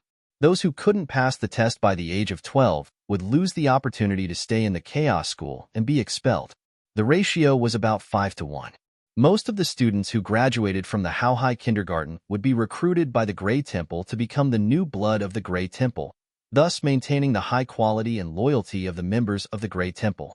Meg didn't dislike this complete supply chain, because every graduate had the freedom to choose whether to work in the Grey Temple or not. Furthermore, not every graduate would be recruited by the Grey Temple. They had to pass the test first. This reminded him of the civil service system in his previous life. Also, the best thing that the Chaos School did was to popularize knowledge on a large scale in Chaos City. After the integration of the Norland continent, the human and elven languages became the common language of the Norland continent. However, it wasn't easy for other races to learn this language and writing. Even Haga, the son of a tribal chief, could barely communicate in the common language. The kindergarten of the Chaos School accepted over 1,000 students every year. The annual tuition was only 5 gold coins. Compared to the tuition of 50 gold coins in private schools, this was practically compulsory education. Also, the students in the Chaos School weren't divided into classes according to race. Your classmates could be a demon and an elf, or a dwarf sitting in front of you and a troll sitting behind you. This was also a unique experience in Chaos City. After more than 100 years of development, the Grey Temple and Chaos School were the main reason why Chaos City was able to have such a harmonious atmosphere. After all, if 2 people of different races were walking on the streets, they might be from the same school, so they would all be familiar with each other. As such, the animosity between different races would lessen significantly. Furthermore, The residents of Chaos City were far more cultured than the residents of other regions on the continent, and this was also an important reason. Meg and Amy were standing outside the gate of the sprawling Chaos School. It was class time, and the old guard and the tall orc standing at the gate had clearly refused their request to enter the school. They were told to contact Teacher Luna after school so that they could enter the school. Looks like we're early. Meg glanced at the large clock at the entrance of Chaos School. It was 10:30 a.m., and the third period hadn't ended yet. School would end at around 11:30 a.m. "Father, we can sneak in," Amy said softly as she looked at the stern orc and tugged at Meg's sleeve. "Sneak in?" Meg looked at Amy in surprise. There's a place we can go in. They didn't let me in before, so I always sneaked in." Amy nodded. 10 minutes later, Meg looked back at the gap covered by 2 lush branches. He couldn't help but pat Amy's head with a smile. This little girl was really something. "I know which classroom Teacher Luna is in. Father, let's go and take a look." Amy grabbed Meg's finger and walked to the left with ease. Meg could tell that Amy really wanted to see Miss Luna, so he let her go. She used to watch from outside the classroom anyway. The classrooms in Chaos School were 2-story buildings made of a mixture of stone and wood. The 4 walls were stacked with square black stones, while the roof and the second floor were made of wood. There were windows on both sides to ensure that the classrooms were well lit. The sound of reading could be heard coming from one building after another. All of the buildings were painted sky blue and grass green, and the colors looked very bright and fresh. Many of the walls were painted with childlike drawings, which were most likely drawn by the students. There were styles of all races, and they blended together harmoniously here. The person who founded the Grey Temple must have been a great man with great foresight. Meg looked at those drawings and seemed to see the future that person had envisioned. If this idea could be spread out with Chaos City as the center, and the entire continent could be truly integrated, then the racial war 100 years ago would most likely not happen again. This idea coincides with my thoughts. If all the races on the continent are integrated, there will definitely be more and more half-races. When they become an important part of the entire continent, the discrimination against them will naturally disappear. Meg was deep in thought, and a smile gradually appeared on his face. Perhaps I can witness the arrival of a great era in my lifetime. If I can add some fuel to the fire, that would be a good thing. "Father, what are you smiling about?" Amy looked at Meg with a perplexed expression. She thought for a moment and said, "I know. You're very happy because you want to see Teacher Luna, right?" Perhaps. Perhaps it was the sound of reading that made Meg's mood improve a lot. This atmosphere was really good. When Amy is of school age next year, I should let her come to school. It's much better than staying at home with me every day. With Amy's fireball magic, I don't have to worry about anyone bullying her at school. Me too. I'm super happy. Amy also nodded. However, she quickly put a finger in front of her mouth and shushed them. She pointed at the classroom next to them and said, "Teacher Luna is teaching in that classroom. Let's sneak over and don't make a sound." Meg nodded and didn't say anything. He walked quietly and followed Amy to the window. There were 2 black square stones stacked under the windowsill. Amy hesitated for a moment before slowly stepping on them. They were just at the height of the windowsill. Looks like these stones were specially prepared for Amy. Meg looked at the 2 stones with surprise. There were no stones under the other windowsills, and the height was just right for Amy. Miss Luna's voice came from the classroom. Standing outside the classroom, it sounded very gentle. It was the kind of voice that could guide students to study, and it made people feel at ease and comfortable. The content of her lecture was simple multiplication. Because there was no multiplication table or decimal system, the algorithm was very complicated. Just a question of 7 by 9 was enough to make Meg dizzy. It was really difficult for 6 or 7-year-old children. Amy listened quietly, and her eyes seemed to light up as she looked into the classroom. Meg also stood quietly behind her. It was fine if he listened in, but it was a little inappropriate to disturb others in class.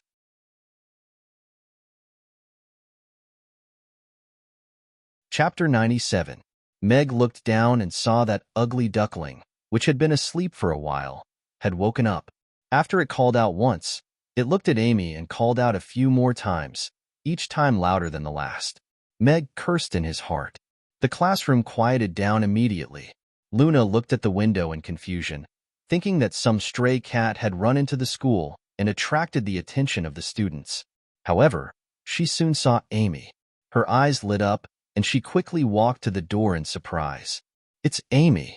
Long time no see. Wow, your hair is so beautiful." A girl with mushroom hair sitting by the window saw Amy, and her eyes lit up immediately as she spoke happily. "Shoo, Daphne. Don't call my name in class, and don't talk to me," Amy quickly said. "Why are you here again? You're causing me a lot of trouble like this.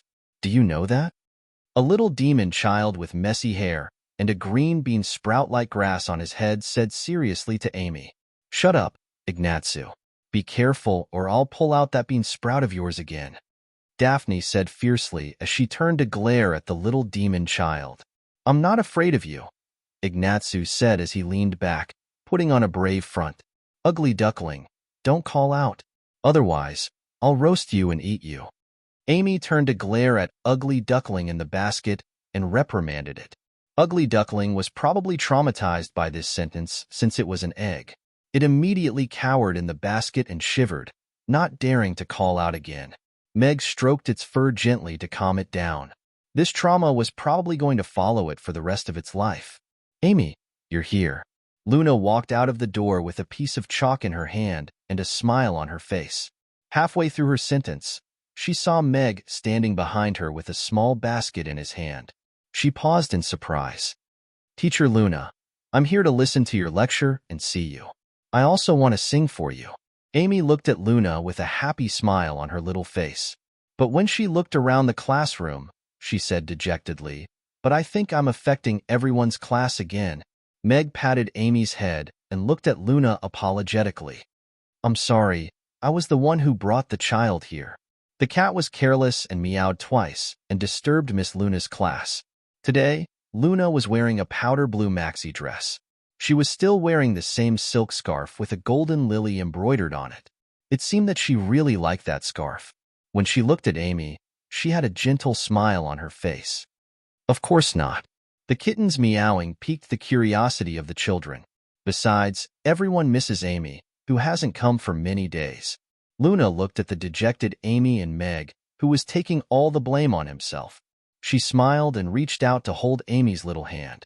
In a gentle voice, she said, "Bring your new friend and introduce her to everyone. After that, sing the song that you want to sing for me." Meg looked at Luna. In that instant, her face seemed to be glowing. He was a little touched by her gentle encouragement. She really was a good teacher. "Really?" Amy's eyes lit up again. She looked at Luna with an encouraging smile on her face. She got down from the rock and picked up Ugly Duckling from the basket. She looked at Meg and said, "Father, then I want to go. Amy, you can do it." Meg smiled with an encouraging expression on his face. Luna also looked at Meg with a little surprise.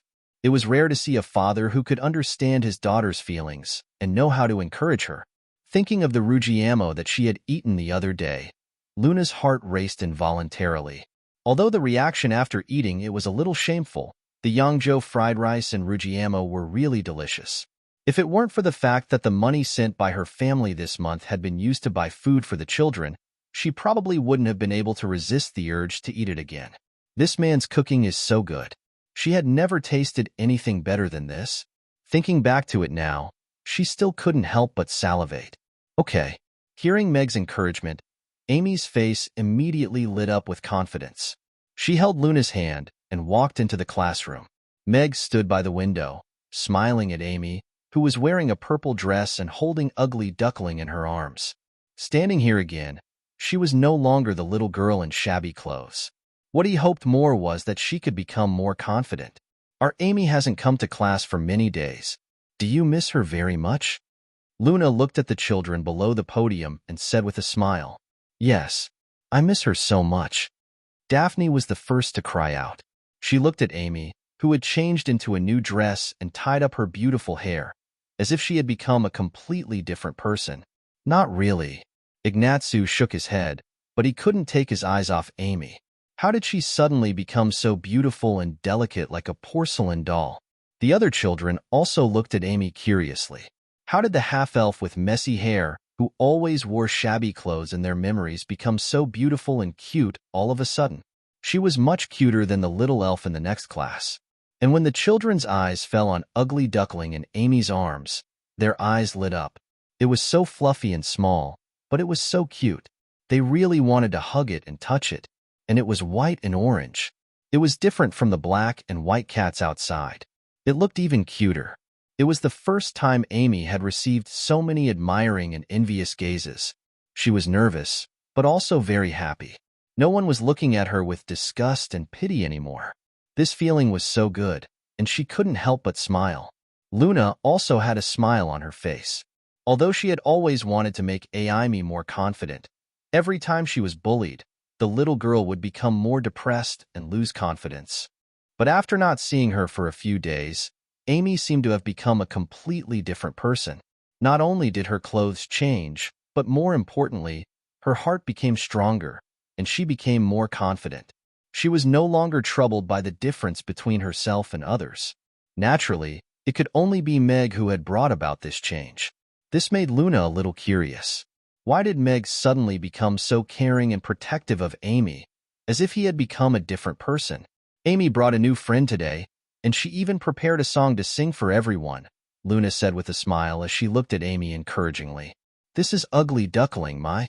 Amy hugged Ugly Duckling and introduced it, but she soon stopped, as if she was a little conflicted about its position. After a while, she said, Father said it will become a white swan when it grows up. Before it grows up, it will be my pet. A white swan? The children's curiosity was immediately piqued. They looked at the orange kitten in Amy's arms and couldn't understand how this cute kitten was ugly. It didn't look like a duck at all. And would it really become a white swan when it grew up?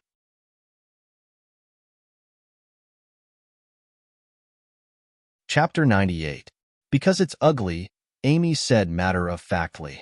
Then, she added, and it came out of an egg. I've never seen such an ugly duckling before. It came out of an egg? If it's a duckling, then it's really ugly. Yeah, a duckling that looks like a kitten. It's so strange. No wonder its color is different from normal kittens. But it's so ugly and cute. After hearing Amy's words, the children very easily accepted the fact that Ugly Duckling really was an ugly duckling. As a duckling, it was indeed very ugly to look like a kitten, but it also looked quite cute. Meow. Ugly Duckling protested feebly. It was clearly so cute. Luna looked at Ugly Duckling in Amy's arms, and also felt that it was so furry and cute. She really wanted to give it a hug. She naturally didn't believe Amy's words that it could become a white swan. It seemed that Meg was wrong. I want to sing a song for Teacher Luna and everyone today. Amy's confidence was greatly boosted after receiving everyone's approval. She looked at Meg outside the window with a smile and continued, It's called Little Girl Who Picks Mushrooms. This guy clearly doesn't know anything, Ignatzu murmured. Ignatzu muttered under his breath, but after Daphne glared at him, he shut his mouth obediently. However, he still didn't believe that Amy could sing any good songs. Yes, I'm looking forward to it, Luna said with a smile. Little Ant Who Picks Mushrooms carries a big bamboo basket. Amy held Ugly Duckling in her arms and began to sing earnestly. Her soft and lively voice immediately attracted the attention of the children. It was as if an arrow had struck the softest part of their hearts, and smiles appeared on their faces involuntarily. My daughter really is the best. Meg looked at the children in the classroom who were enchanted by her singing, then looked at Amy, and his heart was filled with pride. This was the first time that he had heard Amy sing this song in its entirety. Even though there was no accompaniment, Amy's soft voice was still very pleasant to listen to. In fact, he felt that it was even better than the music on the music box. Very good. Ignatzu's eyes were wide open, and the green bean sprout on his head swayed left and right, looking very happy. Amy is so awesome. Daphne cupped her chin in her hands, completely turning into a fangirl. The other children also had similar expressions. They were a little surprised at how Amy had suddenly become so amazing. Then, their feelings slowly turned into envy and admiration. She was really amazing. It's a nice nursery rhyme, but why haven't I heard this song before? Could it be a children's song from somewhere? Did he teach Amy? Luna was also pleasantly surprised. She had thought that Amy would sing the nursery rhyme she had taught her before, but she did not expect her to sing a nursery rhyme that she had never heard before. She could not help but glance at Meg outside the window. Could it be that he had also taught Amy this song? After she finished singing, Amy looked at the audience below the podium, feeling a little embarrassed but also a little expectant. She did not know if she had sung well. Nice. Ignatsu was the first to clap his hands, and then there was a burst of applause and praise in the classroom. A bright smile appeared on Amy's face. This was the first time she had been acknowledged by so many people, and they were all her peers. This feeling was unprecedented. Yes, I also think that Amy sang very well. Thank you for bringing us such a nice song. Luna also nodded with a smile. You're welcome. Amy nodded happily. She looked back at the question on the blackboard, hesitated for a moment, and then looked at Luna and said, Teacher Luna, I know how to solve this question. Luna was stunned for a moment. She looked at the 7 by 8 calculation question on the blackboard. This was a question that they had only taught today. The algorithm was a little complicated, and only a few of the more talented students in the class had been able to solve it. Most of the students did not know how to solve it. Amy had not been in class for the past few days, so how could she have solved this question? You definitely can't solve it. This question is a little difficult. Only I can solve it. A little boy in a blue and white shirt in the first row said, his face full of pride. I think it's very simple, Amy said seriously as she looked at the boy.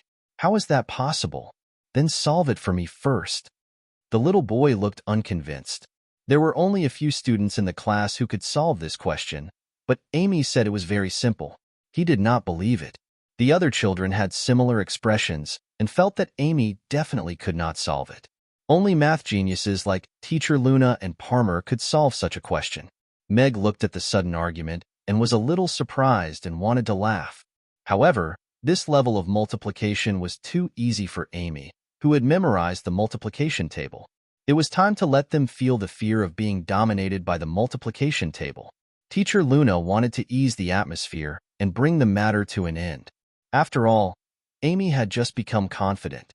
It would not be good if she lost her confidence because of this. The answer is 56. Amy looked at Palmer and said calmly, Is it really 56? The children were a little confused. Teacher Luna had not finished explaining how to calculate it, so they did not know the answer. They could only look at Teacher Luna and Palmer. How did you know? Palmer suddenly stood up and stared at Amy. Then he looked at the answer written on the notebook in front of him with a look of disbelief. I calculated it. Amy nodded slightly. The answer is 56. Teacher Luna was no less shocked than the other students. She knew better than anyone that Amy's learning progress was definitely not at this level. However, she was able to answer the question correctly without using a pen and paper. She could not help but wonder if Meg had told Amy the answer when they were outside the classroom. You got it right. Amy is really awesome. Daphne smiled happily. Ignatsu looked at Amy strangely from behind, as if this was the first time he had met her. How did she suddenly become as good as Palmer? After receiving Teacher Luna's approval, the other students looked at Amy in a different light. Amy actually knew the answer to a question that no one else could solve with just one look.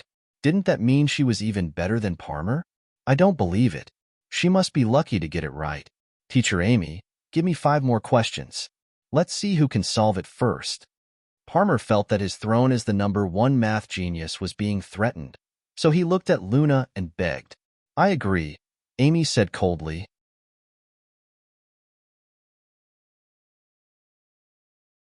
Chapter 99.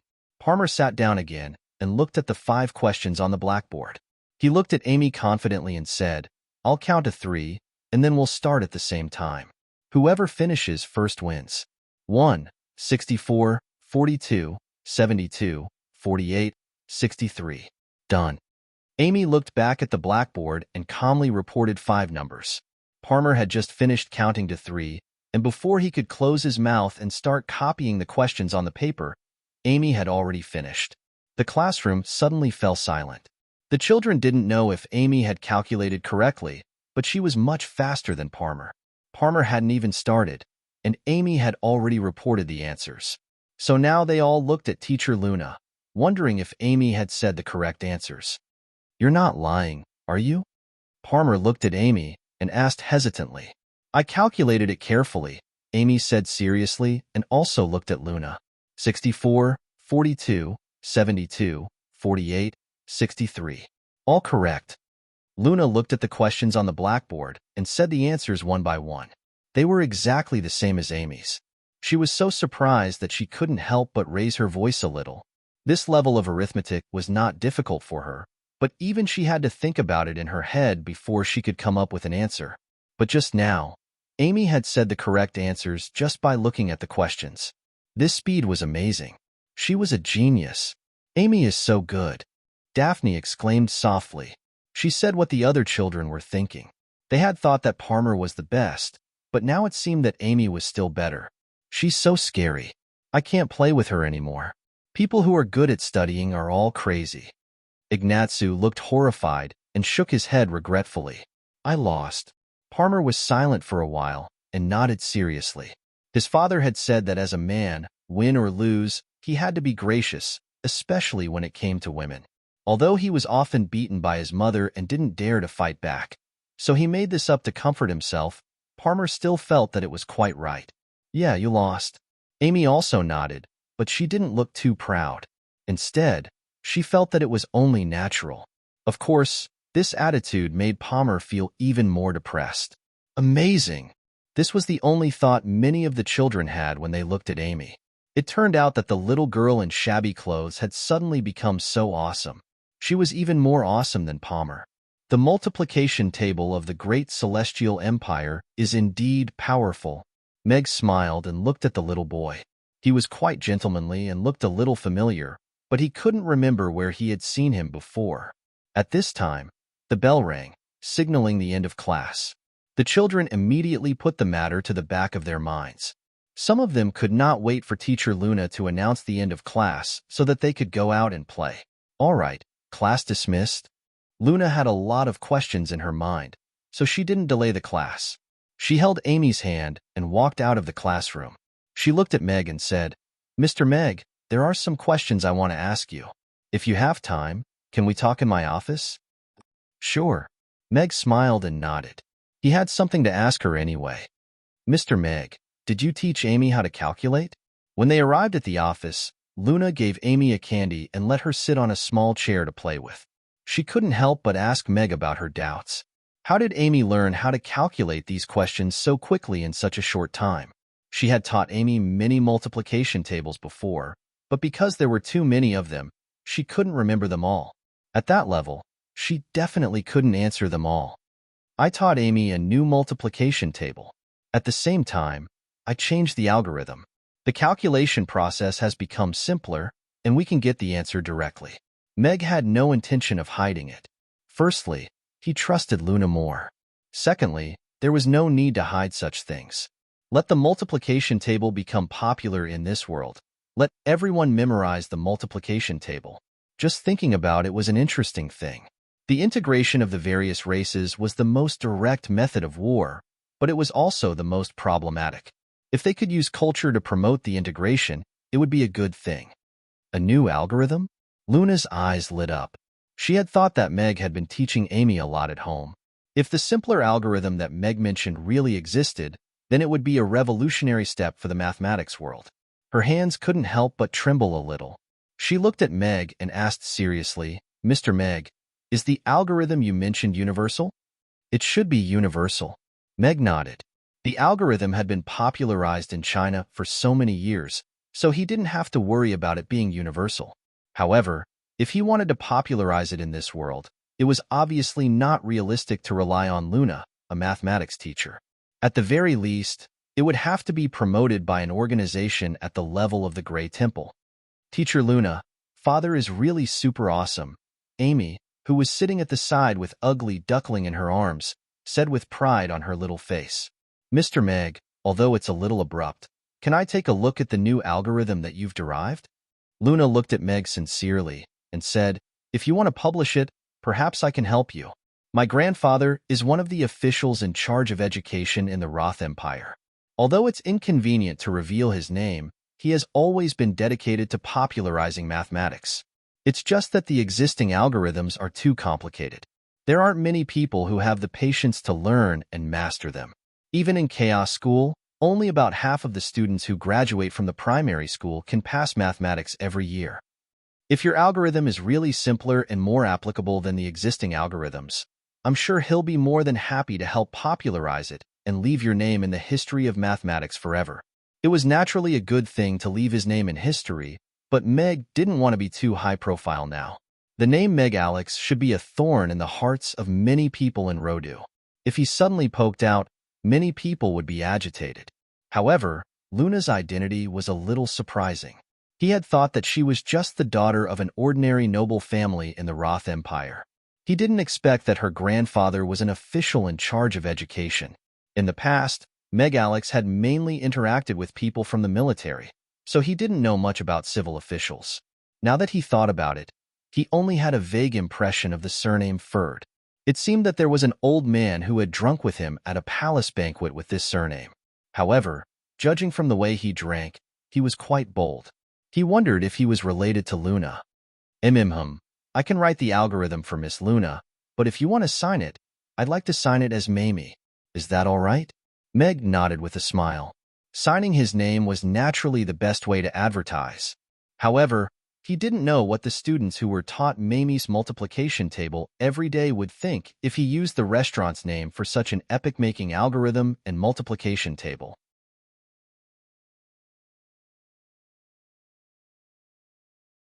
Chapter 100. Mag nodded. He asked for a pen and paper and drew out a complete table of the 9 by 9 multiplication formula. In order to explain it in detail, he wrote down the multiplication terms in reverse and explained the decimal system algorithm in detail at the same time. The sexagesimal system was currently used on the Norland continent, and there were more than 1,700 terms in the multiplication table. If the multiplication and division of more than 2 digits were involved, the calculation would become extremely complicated. If one could do the division of more than 3 digits, they could be regarded as a mathematical expert. Therefore, if they wanted to implement the multiplication table, the first thing they had to change was this complicated system. History had proven that the decimal system invented by the wise men of China was the simplest and most universal system. Coupled with the multiplication table, it was enough to solve most of the mathematical problems in life. That was an era when the ancient people of China crushed the world in arithmetic. Luna watched from the side. Her eyes became brighter and brighter, and her mouth opened wider and wider. As an arithmetic teacher who grew up in a family of mathematicians, her eyesight was naturally not something that Amy could compare with. Although she still didn't understand the concept of the decimal system very well in some aspects, Meg's explanation was enough for her to see that this system was extraordinary. Coupled with the highly regular multiplication table, she saw endless possibilities. Luna looked at Meg, who had put down his pen, and said seriously, "Mr. Meg, although I'm not sure if this system and the decimal system of yours can be used in all situations, I can't deny that you are a genius." "I'm not a genius. I just know a little more." Meg shook his head with a smile. This was the wisdom of the wise men of the past. It was a clash of the top and bottom for this world. He wasn't sure what kind of impact this piece of paper would have on this world. "I'll get someone to send this information to Rodu as soon as possible. I don't have the ability to evaluate its value, nor can I verify it completely. However, I can be sure that this will definitely cause a huge uproar in the field of arithmetic on the Norland continent. The name Mamie will not be forgotten." Luna felt more and more that Meg was humble and polite. Not only was he a good cook, but he was also a genius in arithmetic. Even for such a discovery, he had to add Amy's name to it. It could be said that he doted on his daughter to the extreme.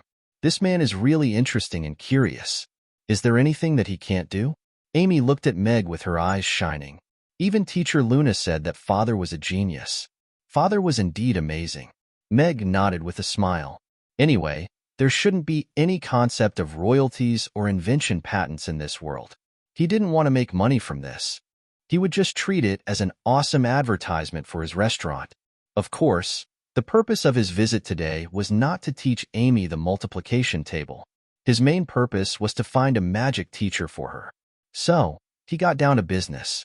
Miss Luna, I brought Amy here today not only because she wants to see you, but also because I want to ask if the magic teachers in Chaos School will accept paid private lessons. Amy is very interested in magic, but she's not old enough to enter the school yet.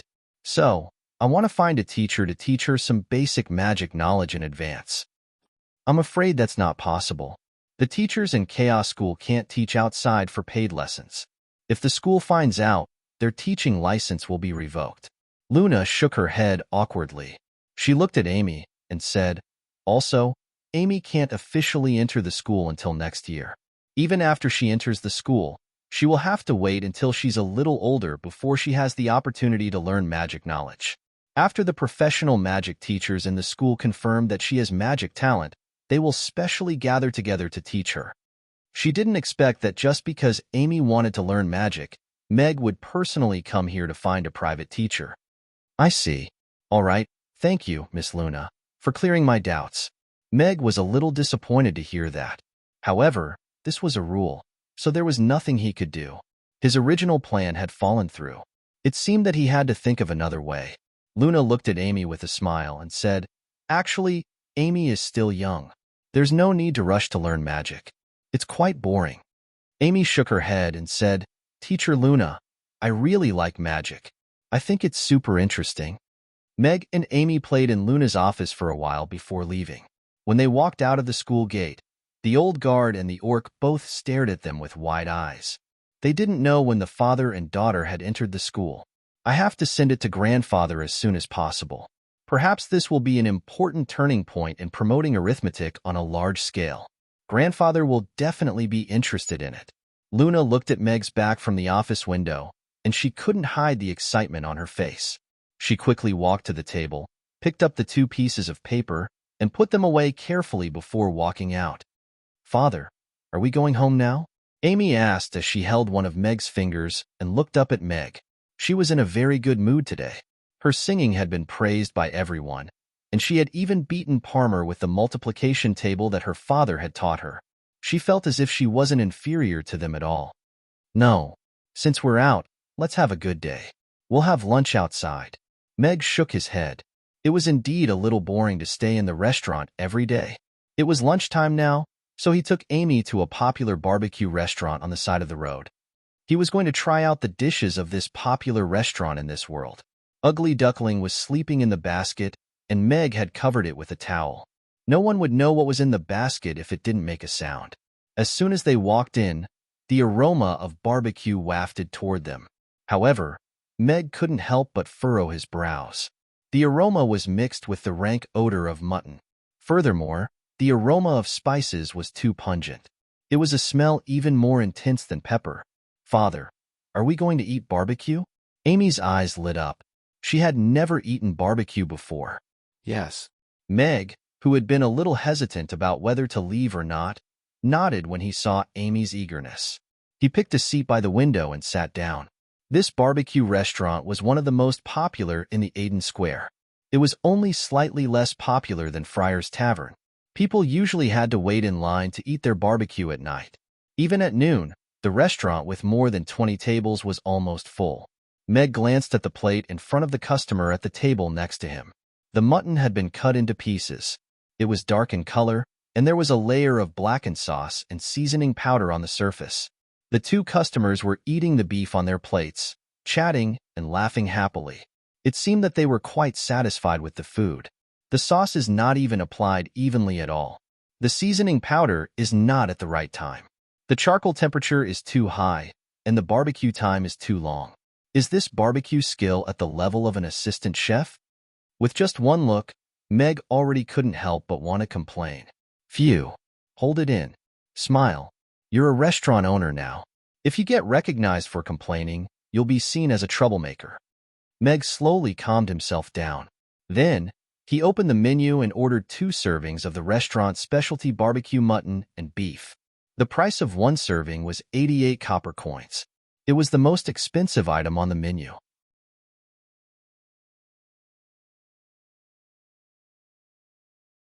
Chapter 101. The 2 portions of roast meat Meg ordered were quickly served, and the waiter even gave them a pot of tea for free. Father, can we start now? Amy's eyes lit up as she looked at the roast lamb chop in front of her. Go ahead. Be careful. It's hot. Meg nodded with a smile as he looked at the plate of sliced roast steak in front of him. The roast steak was a bit between a kebab and a Western roast steak. It was called a kebab, but it wasn't skewered with bamboo skewers. It was called a steak, but it was cut open and roasted. The rank odor of the beef was slightly weaker, but the sauce was still very thick. The seasoning powder was sprinkled too early, and the surface of the meat was a little blackened after being roasted over the fire for too long. The smell of the seasoning powder was a little pungent.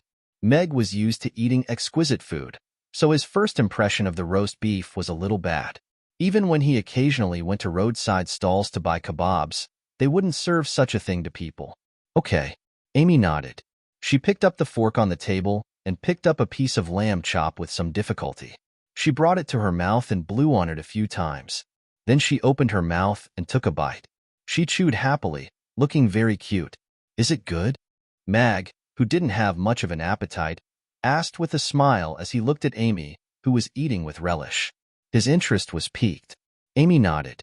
After swallowing the meat in her mouth, she looked at Meg expectantly and asked, Yes, it's not bad. But of course, it's not as good as Father's rainbow fried rice and Ruggiamo. But when will Father be able to cook roast meat? I'll learn in the future. Meg nodded with a smile. He was also looking forward to eating kebabs with Amy in his restaurant, but he didn't know when the system would release a recipe for roast meat. This was not something he could control. Maybe I can ask Amy to wait for the customers to come before we eat. Everything she eats is very delicious. She can taste the deliciousness of a pancake. This is more attractive than any yelling. Looking at Amy eating with relish, Meg thought to himself that he should try the new dish when it was released. There was nothing better than Amy's cooking. They had been out for the whole morning, so they were indeed a little hungry. Although the appearance was a little unsatisfactory, the way Amy ate still added a lot of points to the dish. At least, it gave Meg the desire to try it. He picked up a piece of steak and put it in his mouth. After chewing it a few times, his brows furrowed. The meat must have been roasted on the grill for a long time. In order to be ready to be served at any time, they did not consider the problem of the meat being roasted for too long and the problem of the meat being hard and dry. The taste of the sauce was a little hard to describe in a few words. It was hard to tell how many kinds of seasonings were used. Pepper, sugar, salt, ginger. The ratio was a little random. It was quite stimulating, but it also completely covered the original sweetness of the beef. One could only feel that one's mouth and tongue were a little numb from the stimulation of all kinds of seasonings. It could only be said that diners who liked strong flavors might like it more. They would give up on the pursuit of delicious taste and just enjoy the stimulation. If it were in his previous life, Meg would have immediately stood up to pay the bill and left after tasting it. However, looking at Amy, who was eating happily, he silently put down his fork. It was Amy's first time eating barbecued meat. Seeing how happy she was, how could he bear to spoil her mood? He picked up the tea on the table and poured her a cup and took a sip. This free tea made Meg's eyes light up. It had a slightly sweet and sour taste, a little like lemon juice.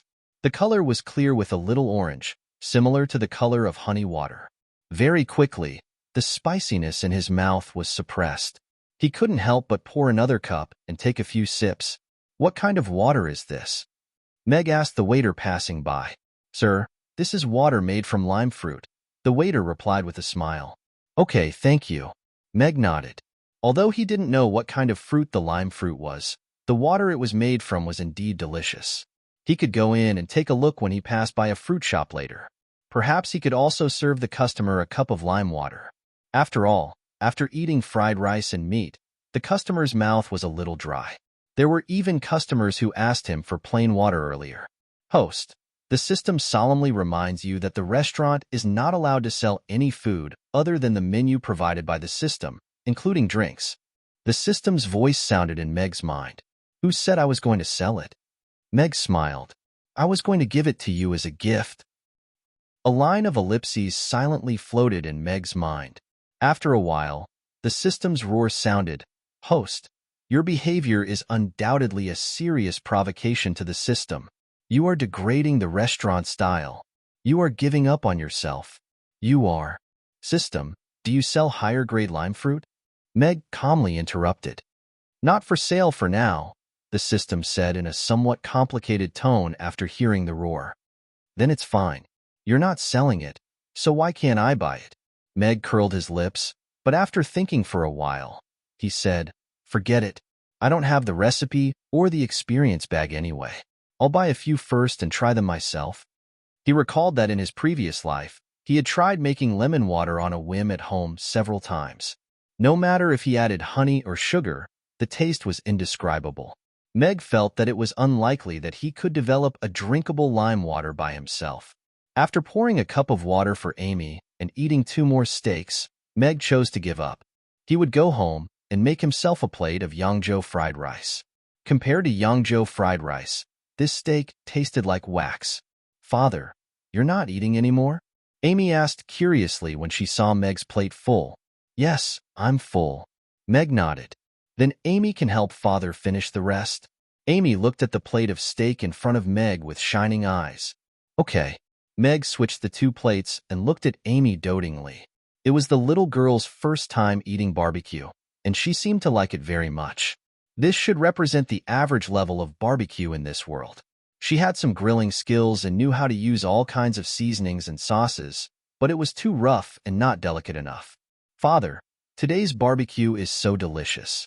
I didn't know barbecue tasted like this, Amy said happily after paying the bill and leaving. Father will make you barbecue 100 times better than this in the future. Meg smiled and patted Amy's head. This level of barbecue couldn't even be considered as entry-level. It had to be crispy on the outside and tender on the inside. With one bite, the rich sauce and tender beef would blend perfectly. It was delicious and chewy.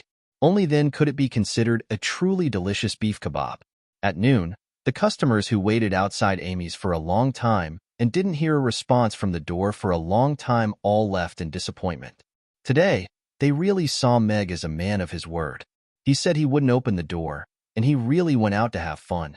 They'd better not come over on their days off in the future. Mag took Amy and Ugly Duckling, who had just woken up, to play in the square for 2 hours. After the 2 little ones had played to their heart's content, he bought a few limes on the way and took the 2 little ones home.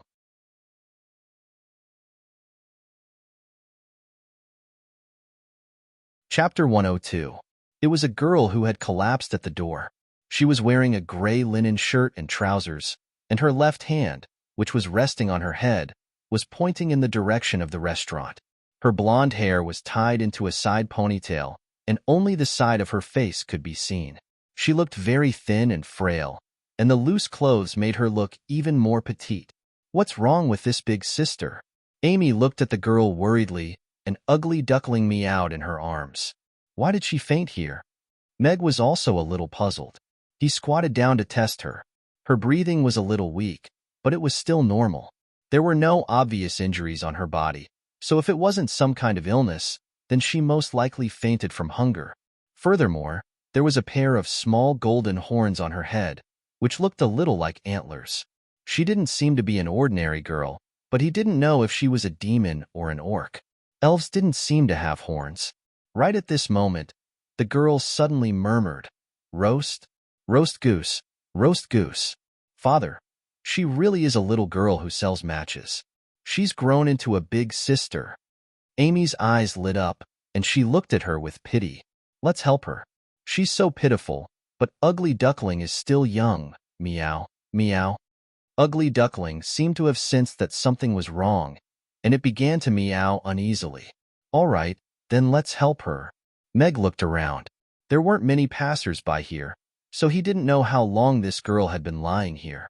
Furthermore, if she was picked up by someone with bad intentions, who knew what would happen to this thin and frail girl? He got up and opened the door and placed the small basket on the table inside. He then reached out to help her up slowly and walked into the restaurant. Meg found it a little difficult to carry Amy now, so he naturally couldn't carry her like a gentleman. Fortunately, this girl was very light, and he helped her slowly into the restaurant. He pulled out a chair for her to sit down and leaned against the back of the chair. What a beautiful big sister! Amy's eyes lit up as she looked at the golden-haired girl. Meg was also a little surprised as he looked at the girl. Her facial features were delicate, and she looked to be only 17 or 18 years old.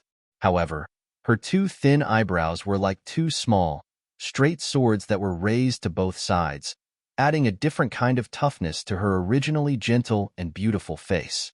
However, her face was frighteningly pale, and her lips were a little dry. It was unknown how long she had not eaten or drunk anything. She was curled up in the chair, looking like a kitten, which made people feel sorry for her. Could it be a dragon? Meg looked at the pair of antlers on the girl's head. They looked a bit like dragon horns. He muttered to himself and walked to the kitchen. He poured a cup of warm water and slowly fed it to her, but she still didn't wake up. "Father, is this big sister all right?" Amy asked worriedly as she looked at Meg. "She should be hungry. I'll go make her a plate of rainbow fried rice. She can eat it when she wakes up." Meg nodded.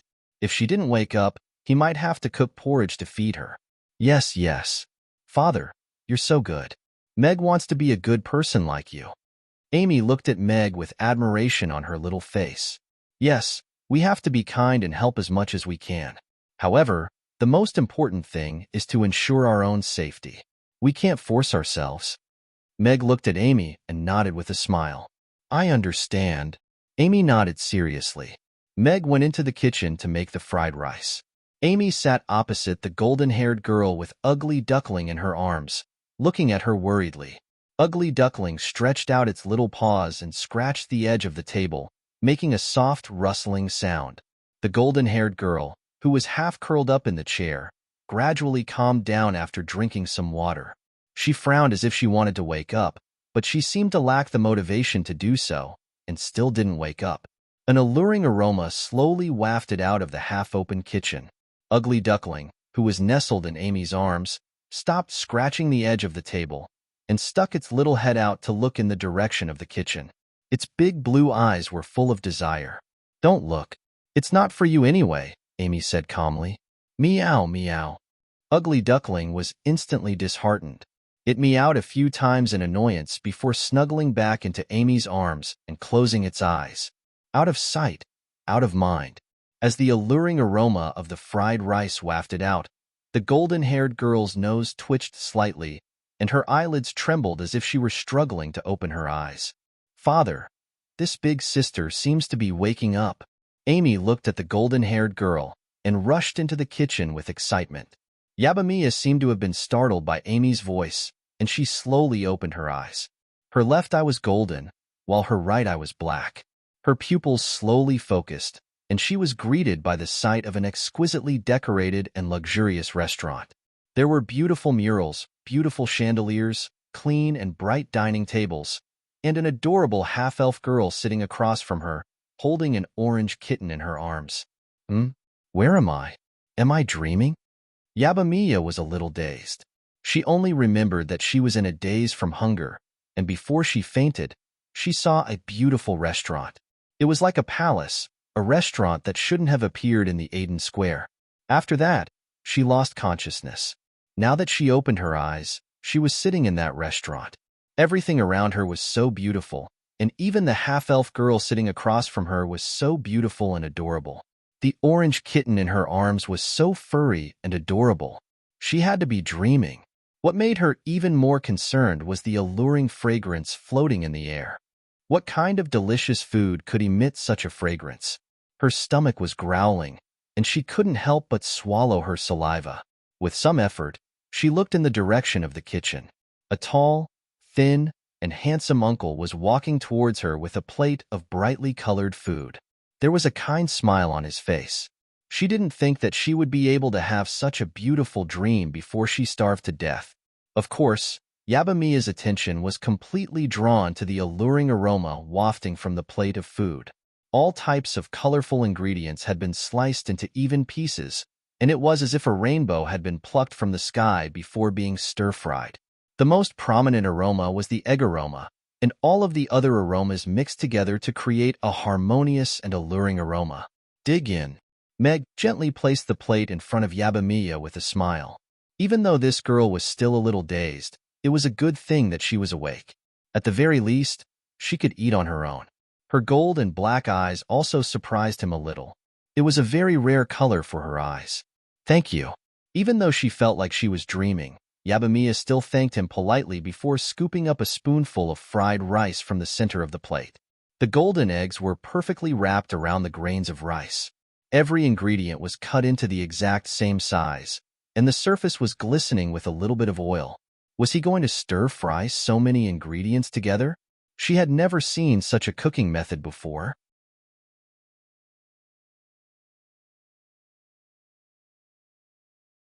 Chapter 103. The egg melted almost immediately in her mouth, and the soft ham melted into the rice. There was also the taste of shrimp. All kinds of flavors were contained in this bite. The flavors of all the ingredients melted in her mouth and assaulted her taste buds. Even after she swallowed, the fragrance of the rice still lingered in her mouth. After swallowing it, the delicious taste turned into a warm current that slowly flowed through her body. Her entire body was nourished, and every part of her flesh and blood was cheering, making her feel much better all of a sudden. How can there be such delicious food in this world? No, it can only be found in dreams. But it's really delicious. Yabamiya's eyes were wide open. One spoonful was not enough. She couldn't help but take another big spoonful. Feeling the delicious taste in her mouth, she felt as if she was soaking in a hot spring, dispelling the cold and hunger. Spoonful after spoonful, she couldn't stop. Poor little sister. Even if she grows up, she won't be able to sell a single match. Amy looked at Yabamiya with pity and sighed in her heart. Although she didn't get to eat the roast goose, she should be very happy to eat the delicious rainbow fried rice made by her father. How long has she been hungry? Mag couldn't help but smile as he watched Yabamiya devour the fried rice like a tornado. A giant dragon shouldn't be so miserable. If she's not an orc, she's most likely a half-dragon. Mag thought to himself, she's a half-dragon. Mag nodded. The situation of being half-dragon was somewhat awkward. Although this girl was quite beautiful, the chances of her not being able to find a job were quite high. After all, most shop owners didn't want to attract unnecessary trouble because of a half-dragon. Ding! The spoon fell on the empty plate and made a soft sound. Yabamiya was stunned for a moment. Only then did she realize that she had finished the plate of fried rice. Looking at the few grains of rice left on the plate, she couldn't help but pick up the plate and lick it. Then she put down the plate with satisfaction. A warm and comfortable feeling permeated his entire body, and the fragrance of the rice still lingered in his mouth. His spirit, which had been dispirited due to hunger, had now completely recovered, and his hunger had also been dispelled. And this was all because of the delicious fried rice just now. Are all the things I eat in my dreams so magical? Then I hope I never wake up from this dream. Yabamiya said to herself happily. She then looked up at Meg and smiled. Uncle, I want another serving of that delicious food. Aya, what a cute little elf. Let big sister pinch you.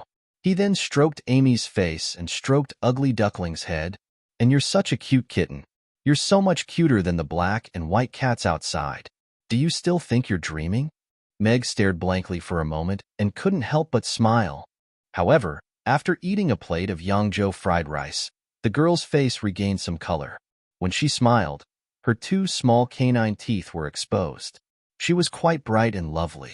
Amy shook her head earnestly at the sight of Yabamiya's smiling face and pointed behind her as she said, Big sister, even though it's daytime right now, you're not dreaming. If you don't believe me, look out the window. That's the Aiden Square. Meow. Ugly Duckling was a little unhappy that someone other than Amy was stroking its head, and it curled up in Amy's arms. It's not a dream? Yabamiya's hand instantly froze. She looked up at Meg, then at the innocent Amy, and then at the slightly hostile little orange kitten. The air seemed to have frozen in that instant. The awkward silence lasted for a long while. Yabamiya slowly turned around and looked behind her. Outside the transparent glass window was the Aiden Square under the sunlight. An old man was doing exercises in the square with a long sword in his hand. Two pigeons flew down and were looking for insects to eat. Everything was so simple and real. It's really not a dream. Yabamiya's neck was a little stiff as she turned around. She looked at the plate in front of her, which had been licked to the point where she could see her own reflection. Her face reddened as she suddenly stood up from her chair. She lowered her head uneasily and wrung her hands, not knowing where to place them. She said with embarrassment, I'm sorry. I thought I was dreaming. It's okay, big sister. When I first ate Father's rainbow fried rice, I also felt like I was dreaming because it was so delicious. Amy shook her head and comforted her. But I didn't expect you to still be like this when you've grown up. Meg looked at Yabamiya, who was a little embarrassed and wanted to find a hole to hide in. He smiled gently and said, It's okay. What's your name? You haven't eaten in a long time, right? I saw you passed out in front of the restaurant, so I helped you in. It's good to see that you're fine. I'm the owner of this restaurant. You can call me Mr. Mac. Hearing Amy and Meg's comforting words and seeing the gentle smile on Meg's face, Yabamiya's panicked heart calmed down a little. This father and daughter pair seemed to be good people. However, when she thought about her situation, her expression became a little sad. She nodded and said, My name is Yabamiya. I haven't eaten in 3 days. The owner of the restaurant kicked me out and didn't pay me. I've been looking for a job in the Aiden Square for 3 days, but because I'm a half-dragon, no one hired me to do the dishes. When I walked in front of your restaurant today, I thought I was dreaming. How could there be such a beautiful restaurant in this world? Then I fainted. You're a half-dragon. Meg raised his eyebrows. He didn't understand how the races in this world had evolved. They didn't even have reproductive isolation. Furthermore, wasn't there a huge difference between giant dragons and humans? If it were a combination of giant dragons and forest trolls, then perhaps he could try to understand. However, from Yabamiya's story, it was quite clear that it wasn't easy for half-dragons to survive in this world. Even though half of her dragon bloodline ran through her veins, she couldn't even find a job as a dishwasher. As a result, she almost starved to death. However, if she was a waitress, she's so pitiful. Amy looked at Yabamiya with a pitiful expression. She then turned to Meg and asked, Father, didn't you say that we need a waitress at our restaurant this morning? Can't we just ask Big Sister Mia to stay? Do you need a waitress at your restaurant? Yabamiya's eyes immediately lit up upon hearing this. However, she then looked down at the lavish decor of the restaurant, and a dejected look appeared on her face. Even those lowly restaurants didn't want her. This restaurant was so high-end. How could it possibly accept a half-dragon as a waitress?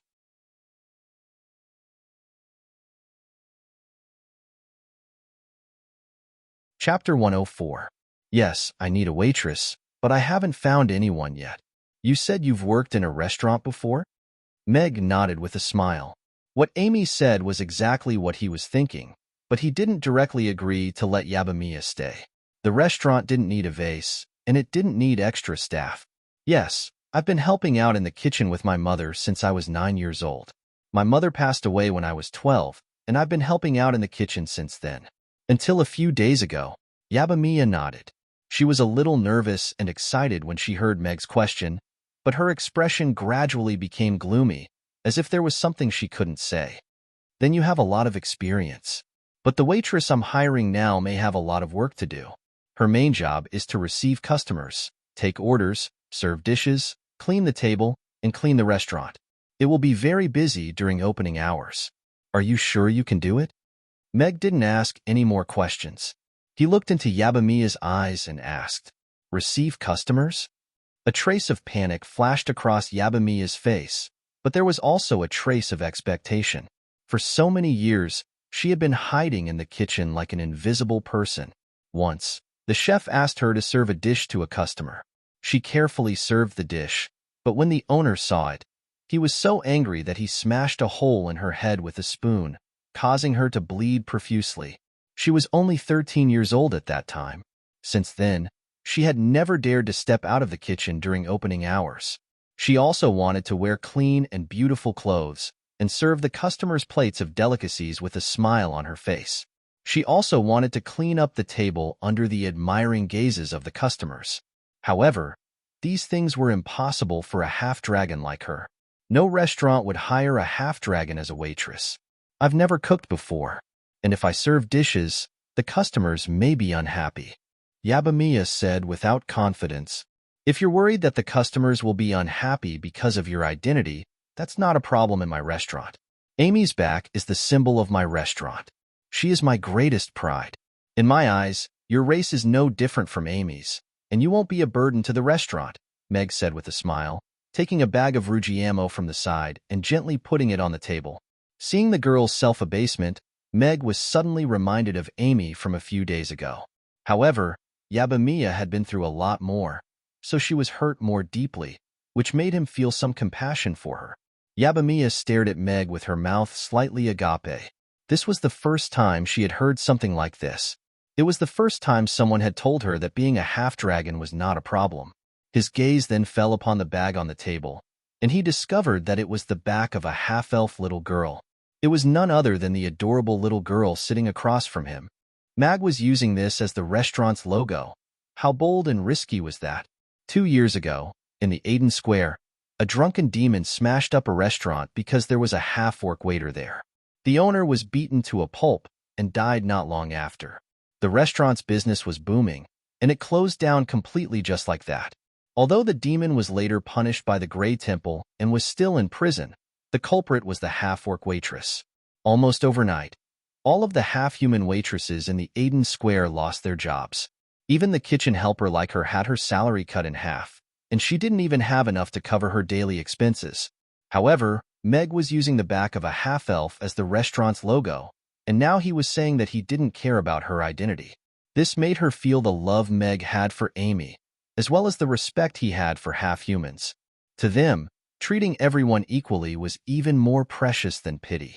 What I want to test is whether you have the ability to do this job, and whether you have the courage to try, Meg continued. Yabamiya hesitated momentarily before mustering her courage, and nodding as she said, "If possible, I want to give it a try." "That's more like it. Father is very easy to talk to. So don't be scared, big sister Mia." Amy held onto Ugly Duckling's little paw with an expectant look on her little face. If Big Sister Mia worked at the restaurant, then she would have someone to play with in the future. Yes, yes. Yabamiya nodded. This was the first time that someone had encouraged her after her mother passed away, and she felt a sense of warmth in her heart. Very good. A smile also appeared on Meg's face. He didn't want to give her a job out of charity. Instead, he wanted her to fight for a job that she could do with dignity. That would make her happier and more confident. Then let's begin. Due to the fact that there will be a lot of customers during the restaurant's opening hours, in order to increase efficiency, we have to take orders and serve the dishes quickly. The basic requirement is to remember each and every customer's order and request. Of course, if you're literate, you can write it down in a notebook, but I want you to take as little time as possible, Meg said as he looked at Yabamiya. Yabamiya thought for a moment before nodding and said, "My mother taught me to read when I was a child, and I have a pretty good memory. If it's just remembering the order of each customer's order, then it shouldn't be a problem." "All right, let's give it a try." Meg didn't expect her to be so confident, but he didn't rush to make a decision. He walked to the counter, took out a small notebook and a pen, and put them aside. He took 4 pieces of paper, tore them into 16 pieces, and marked them with a serial number. Then, he wrote down 2 or 3 customers' requests on each piece of paper and placed the 16 pieces of paper on the 16 tables in a messy order. The first table at the entrance is table number 1, and the other tables are table number 2, table number 3. The serial number on the paper is the order of the order, and each customer's request is written on it. You have 10 minutes to memorize these things, whether you write them down or memorize them in a notebook. Meg looked at the clock on the wall and said, "Begin." Yabamiya looked at the paper money on the table next to her and walked to table number 1 empty-handed without any hesitation. "It's done." 5 minutes later, Yabamiya stood in front of Meg, and her eyes were filled with confidence. "Then tell me the order of the order." Meg was a little surprised, but he didn't take the paper.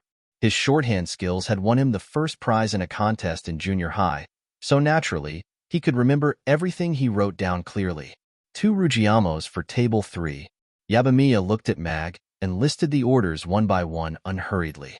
She paused for a moment, but then she went on and finished all the orders fluently. Table 3 ordered 2 Ruggiamos. "Father, is everything correct?" Amy asked curiously as she looked at Meg.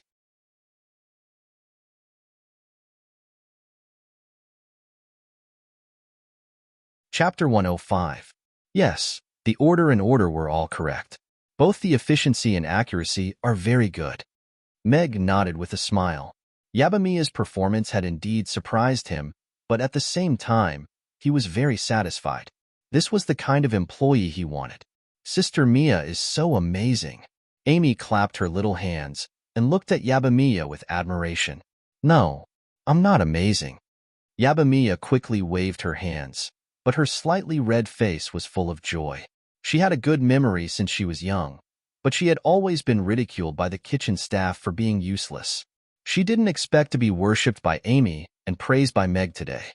This feeling of being praised and appreciated was something she had never experienced before, and it gave her some confidence in herself. Other than memory, high-intensity work also requires good physical strength. Otherwise, you won't be able to finish a day's work. Can you do it? Meg looked at Yabamiya's small body under the loose clothes. When he helped her in, she probably weighed less than 40 kilograms. Of course I can. Yabamiya suddenly puffed out her chest and pushed the loose clothes up. Unexpectedly, she was quite big. However, she quickly realized that her actions were a little unsightly, so she quickly relaxed and nodded with a red face. Although I look a little skinny, I'm very strong.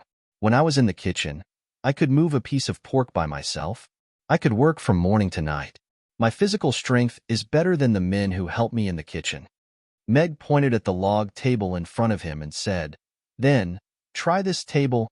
The table was made of thick wood and weighed at least 100 kilograms. It was a little difficult for him to move it. Like this? Yabamiya walked over and grabbed the edge of the table with both hands. The wooden table was lifted 20 centimeters off the ground. She looked at Meg with a relaxed expression. Meg raised his eyebrows. This girl looked thin and weak, but her strength was amazing. It was much harder to lift a table by grabbing the edge of the table than it was to lift 100 kilograms. He nodded and said, "It's done." It seemed that her small body was caused by not eating enough for a long time. As long as she had enough nutrition, her plasticity would be good. Wow, Sister Mia, you're so strong. Amy praised as she watched Yabamiya put the table back in its original position. Yabamiya smiled a little embarrassedly. She was a little unhappy with the nickname of Super Strength Girl in the kitchen. She didn't expect Amy to like it so much. Meg looked at Yabamiya with satisfaction. He had a good memory and good stamina. He was very close to the ideal employee. He looked at Yabamiya, who was still a little restrained, and said with a smile, "I hope to bring a comfortable dining experience to most of the customers.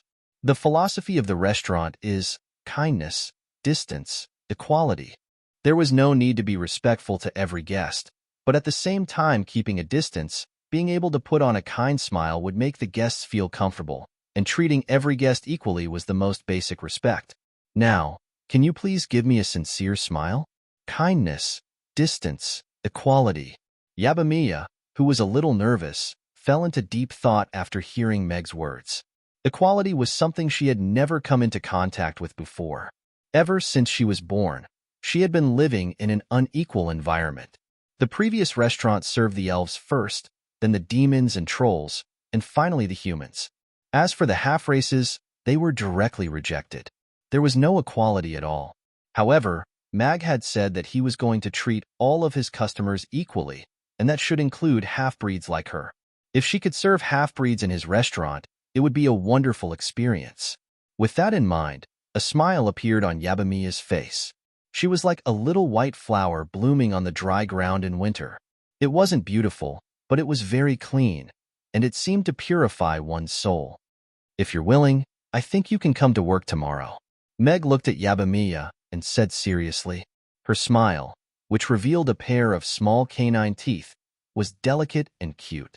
Most importantly, it was very infectious. Just looking at it would make one's mood better. This was a very special talent. Meg didn't think it was necessary for her to keep a distance from the customers. It was quite good like this.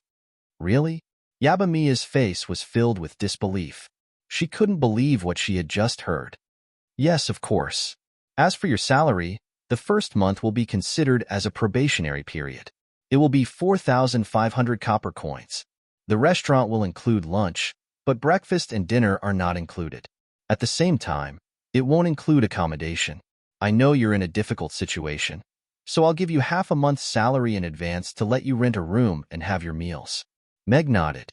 He looked at Yabamiya's clothes, which were stained with oil and patched up. After a moment of silence, he nodded and said, "The restaurant will also provide 2 sets of work clothes. I'll give them to you later." This, Yabamiya's mouth was wide open. She suddenly felt dizzy from happiness. All she did was memorize a few pieces of paper, move the table, and smile, and she was hired by Meg. She was even offered a salary of 4,500 copper coins. When she worked in the previous restaurant, she only received 800 copper coins a month, and it didn't include accommodation or food. System, show me the female clothing list. I want to get a set of work clothes for the new employee. Meg said in his mind. The system is a legitimate system. It doesn't provide female clothing. The system said seriously. I'll buy 2 sets of clothes and 2 pairs of shoes. I'll pay cash. Meg didn't beat around the bush. The system was silent for a moment. Then, it asked tentatively, "Then, can you add a little more to the removable blinds? Usually when you buy things, wouldn't it be cheaper if you packed 2 things together? How about 5 gold coins?" Meg asked. The individual transaction has been completed. 6 gold coins have been successfully deducted. The shutters are being processed and will be ready in 10 minutes. If you spend more than 10 gold coins, you will receive a full set of installation services. A line of words silently floated across the system. 10 gold coins should be enough. Meg wanted to complain that the system automatically deducted the money. However, on second thought, 10 gold coins for 2 sets of clothes and 2 pairs of shoes wasn't too expensive. It was within the acceptable range.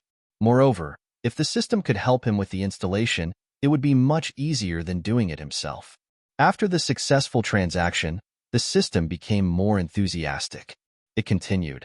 What type of female clothing do you need? The system can provide normal uniform, office lady attire, dress, spaghetti skirt, hip wrap skirt, sailor uniform, maid uniform, school swimsuit.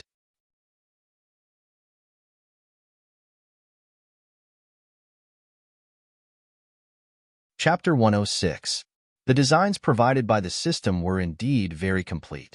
They could basically satisfy all the occasions and uses. Mag roughly went through them and chose a long black and white maid costume, which was a little similar to a blue and white maid costume. The system directly stole Reem's picture. She wore a white tube top and an apron, a black bra and skirt that revealed her delicate collarbones. There was a white bow tied around her neck, a white hairband on her head, and a black hairband on her head.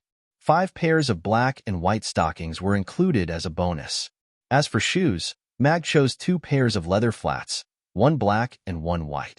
They were simple in design, but they should be more comfortable. After all, he was so busy working in the restaurant. After 8 hours of work, wearing high heels would probably break his feet. Total 11 gold coins. You can start customizing after payment. Estimated time to complete is 5 minutes, the system said. That's it. Pay. Meg was quite satisfied with his taste. These 2 maid outfits were actually quite conservative. It was a bit of his bad taste. He wouldn't be able to see them outside his restaurant. Payment complete. Data collection complete. Processing in progress. It will be delivered in 5 minutes, the system replied. Sister Mia, you're not dreaming. It really is the Aiden Square outside. Amy looked at Yabamiya, who was still in a daze. She was also quite happy to hear Meg's words. Yabamiya came back to her senses. She looked at Meg and shook her head. I think the salary is too high. I can't accept so much. My previous job only paid 800 a month. You only need to pay me 800. I'll work very hard. No, you're worth it. Besides, our restaurant's target audience is middle to high-income people. What we need is for you to show enthusiasm and work standards that are worth this salary. Meg shook his head with a smile. He flipped open the menu on the table. Your lunch is a plate of Yangzhou fried rice. Of course, you can choose 2 plates of Laji Rujiamo for lunch.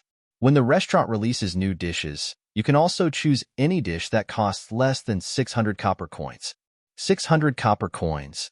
Yabamiya's eyes widened as she looked at the price on the menu. A plate of Yangzhou fried rice costs 600 copper coins. If she guessed correctly, this was the delicious food she had just eaten. If that delicious food had to be measured by money, then 600 copper coins was not expensive at all. It was just that she didn't have the money. Now that Meg said he would provide her with a plate of fried rice for lunch every day, or she could exchange it for other dishes of the same price in the restaurant. This employee benefit was many times higher than her salary. All right, let's not talk about the salary. This is only for the probation period. If you're efficient this month, I'll consider your salary. Meg gestured for Yabamiya to sit down. Yabamiya, Yabamiya. The starting salary for a second-class waitress was 4,500 copper coins, and the average salary was about 5,000 copper coins. With Yabamiya's appearance, she could definitely be a first-class waitress. Now, Meg was using a first-class waitress to do the work of a third-class waitress and paying a second-class waitress the same salary. Yabamiya was not losing out. However, because of her identity as a half-dragon, no restaurant would hire Yabamiya even if she received a third-class waitress salary. Otherwise, she would not have fainted in front of the restaurant. Therefore, Yabamiya was not an exploitative capitalist. As for the fact that the benefits were only for lunch, that was because the cost of ingredients was too high. The cost of ingredients for a plate of Yangzhou fried rice was almost 300 copper coins, which was even higher than her salary. She might as well ask Meg to do some extra work for her. There was an empty room on the second floor, but Meg did not like other people living in his house. Since she was an employee, he should keep a certain distance from her. Therefore, he paid her in advance and let her rent a room outside. When Yabamiya took the cup of water from Meg, she was still in a daze. After waking up, she, who had always been unlucky, was hit by happiness. She could eat delicious food, be recognized, and now, she even had a job. Moreover, it was the job that she wanted the most, which allowed her to have direct contact with customers. Most importantly, her monthly salary was 4,500 copper coins, and she could eat delicious food for lunch. The happiness came too suddenly, and she was still in a daze.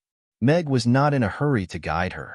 It always took some time to adapt to the changes in her life. When he heard the system's notification that the clothes had arrived, he went upstairs and took the clothes and shoes that the system had packed in 3 bags. He also asked the system to print 2 pictures of maids. After all, there were no such clothes in this world, and it would be embarrassing if she did not know how to wear them. He was not in a good position to teach her. These are your work clothes. You can change into them before you go to work tomorrow. Here are 25 gold coins. Find a safe and comfortable place to live. The rest should be enough for your normal expenses this month. The rest of your salary will be paid on the 1st of next month. Meg put the bags on the table and handed a handful of gold coins to Yabamiya. Thank you, boss. I will work hard. Yabamiya took the gold coins with both hands. Her eyes were moist. It was the first time in many years that she had been recognized and cared for like this. It was not because he pitied her, nor was it because he coveted her body. It was because he recognized her ability and felt that she was qualified for this job. This feeling of trust made her feel that she was not so bad after all. At least there was still work that she could do. Then I will call you Mia. I hope to see your smiling face tomorrow and in the future. You look really good when you smile. Meg nodded with a smile. Go. It will be difficult to find a room when it gets dark. Good luck, Sister Mia. See you tomorrow. Amy also waved her little hand. See you. Yabamiya nodded. She took the 3 bags on the table and looked at Meg and Amy with gratitude. She turned and walked towards the door. She was curious and looked forward to what kind of clothes were in the bags. The clothes she was wearing were left behind by her mother. Father, does this mean that Sister Mia doesn't have to continue selling matches anymore? Amy asked. Yes. She will be a member of our restaurant from now on. Meg nodded with a smile. It seemed that she and Amy could get along well. With the waitress problem solved, Meg also felt a lot more relaxed. The system's prompt to install the shutters rang in his mind. He confirmed the installation and took Amy upstairs to take a shower. When they came downstairs, the shutters were already installed. It was almost time for dinner. He lowered the shutters and turned on the crystal chandelier to block all the prying eyes. The system's products were really amazing. During dinner, there were several knocks on the door. Meg ignored them. After a while, there was silence. The persuasion effect was quite good.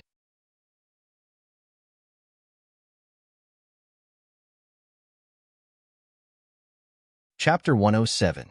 Meg looked at Yabamiya, who was pouting with her left leg raised. She was acting cute while facing the window. Meg was stunned for a moment before he couldn't help but laugh. She was actually quite cute.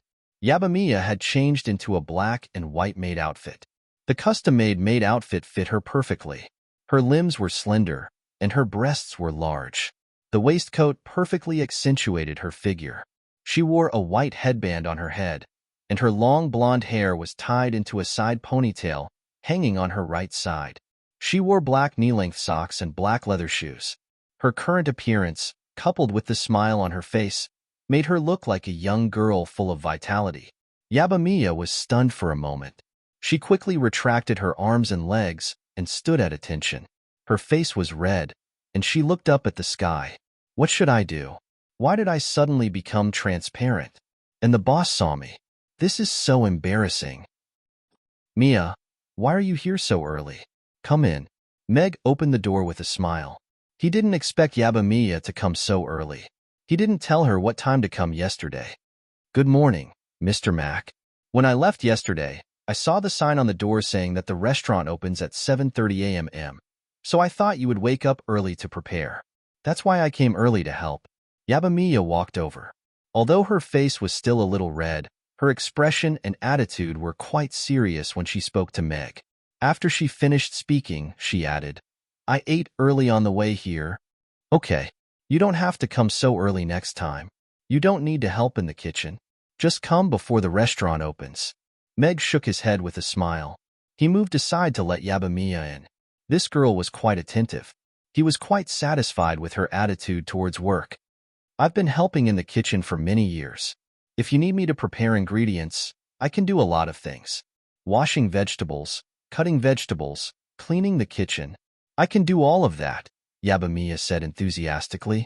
Compared to receiving customers, she was more familiar with these things. Your job scope doesn't include this, and you might not be able to handle my cooking. When I need your help in the future, I'll naturally let you know. Meg smiled and shook his head. The food supply system had already taken care of everything, and there were no ingredients that he couldn't handle. As for cutting the vegetables, it wasn't something that Yabamiya could handle. However, this girl was quite enthusiastic about her work. Meg poured a glass of water for Yabamiya and said with a smile, Take a seat and rest for a while. Amy isn't awake yet, so I'll go prepare the ingredients. It's your first day at work, so you should get used to the pace of work. Don't get frustrated even if you make a few mistakes. Just do your best. It'll be very busy when we open for business, so enjoy some leisure time. Oh. Yabamiya held the warm blanket in her hands, and her heart was also filled with warmth. Her previous boss had ordered her around like a donkey, and she barely had any time to rest. However, Mr. Mack didn't allow her to do anything other than what she had agreed to do. She could tell from his attitude and tone that he treated her as an equal. She hesitated for a moment before sitting down obediently. As she looked around the beautiful restaurant, she thought to herself, 600 copper coins for a set of delicacies. Everything from the preparation of ingredients to the cooking must be very meticulous. I'd better not go and cause trouble for Mr. Mack. Meg skillfully kneaded the dough and cooked the meat. He turned around to look at Yabamiya, who was sitting obediently in the restaurant, and nodded with satisfaction. She's pretty, obedient, doesn't talk much, works hard, and has a good attitude. It's not easy to find an employee like her. I found a treasure this time. At around 7 a.m., Amy changed her clothes and washed up before coming downstairs with Ugly Duckling in her arms. She stood at the entrance of the kitchen and looked at Meg as she rubbed her eyes and said, Good morning, Father. Good morning, Amy. Meg smiled. Looking at the flower on his hands, he walked over and kissed her hair on her forehead. He pointed outside and said, Mia is here too. Go and play with her for a while. I'll make breakfast. Okay, Amy nodded. Then she said, But Father, I'll wait for Half-Beard Grandpa to come to eat my Yongzhou fried rice this morning. He said he'll treat me to something delicious. I just want to have a Rugiamo first. Okay, Meg nodded with a smile. When Crassus didn't come to the restaurant the day before yesterday, The little one had nagged him several times. She wanted him to fulfill his promise. "Good morning, big sister Mia." Amy turned around with Ugly Duckling in her arms. When she saw Yaba Mia, her eyes lit up. "Wow, big sister Mia is so beautiful today. Your new clothes are so beautiful." A smile appeared on Yaba Mia's face upon hearing Amy's praise. However, she was also a little shy. She looked at Amy and said, "Amy is also very beautiful. She's prettier than me." Amy thought for a moment before nodding seriously. "Yes, I think so too." She climbed onto a chair and sat down across from Yaba Mia. Meow. Ugly Duckling looked at Yaba Mia with a cautious and curious expression. It was a little unhappy that this little guy had touched its head the day before, but it was quite pleasing to the eye today. "Is this a kitten?" Yaba Mia asked curiously. This was the first time that she had seen a kitten of this color. Amy shook her head. "No, it's actually a duckling. It's so ugly, so I call it Ugly Duckling. It'll become a swan when it grows up." "A duckling that'll become a swan?" Yaba Mia looked at the kitten in Amy's arms, and she was momentarily stunned. "Yes, I'm waiting for it to grow up." Amy nodded. She thought back to what Mia had said when she was unconscious the day before. "I think you'll like it too." It's very cute." Yaba Mia looked at Ugly Duckling with a hesitant expression. "Can I hold it?" "Of course, but we have to ask Ugly Duckling if it agrees." Amy nodded and looked down at Ugly Duckling. Ugly Duckling covered its eyes with one paw and raised its other paw in front of itself in an ugly gesture of rejection. "Looks like it doesn't want you to hold it yet." Amy shrugged with resignation. "It's an interesting little guy." Yaba Mia withdrew her hand without feeling dejected. The aroma of braised meat drifted out of the kitchen, and she couldn't help but take a deep breath of the rich aroma. It was different from the Yangzhou fried rice. It should be the Laji Rujiamo that cost 300 copper coins on the menu. She was curious and expectant. "Let's eat." Meg came out of the kitchen with a plate of Yangzhou fried rice and 2 Rujiamos. He handed one of the Rujiamos to Amy, sat down beside her, and began to eat. First thing in the morning was a plate of Yangzhou fried rice. The rice from the spring of life could restore one's body to its best state. Then a Rujiamo would make one's blood boil, and the tiredness of the morning would disappear completely. Yaba Mia looked at the Rujiamo in Amy's hand and swallowed involuntarily when she smelled the rich aroma of the meat. "Sister Mia, do you want to know what a Rujiamo tastes like?" Amy looked at the Rujiamo in her hand, and then at Yaba Mia. Yaba Mia nodded without thinking. Her body was honest, but was Amy going to let her try it? Should she eat it? She suddenly felt a little conflicted. You're tuning in to the Romance Rendezvous YouTube channel. We're so grateful for your support, and don't forget to subscribe to join us on this incredible journey through captivating stories. Your generosity through donations truly makes a world of difference, as it's the primary source of revenue that allows me to expand and enhance this channel for you. Thank you from the bottom of my heart for being a part of this adventure.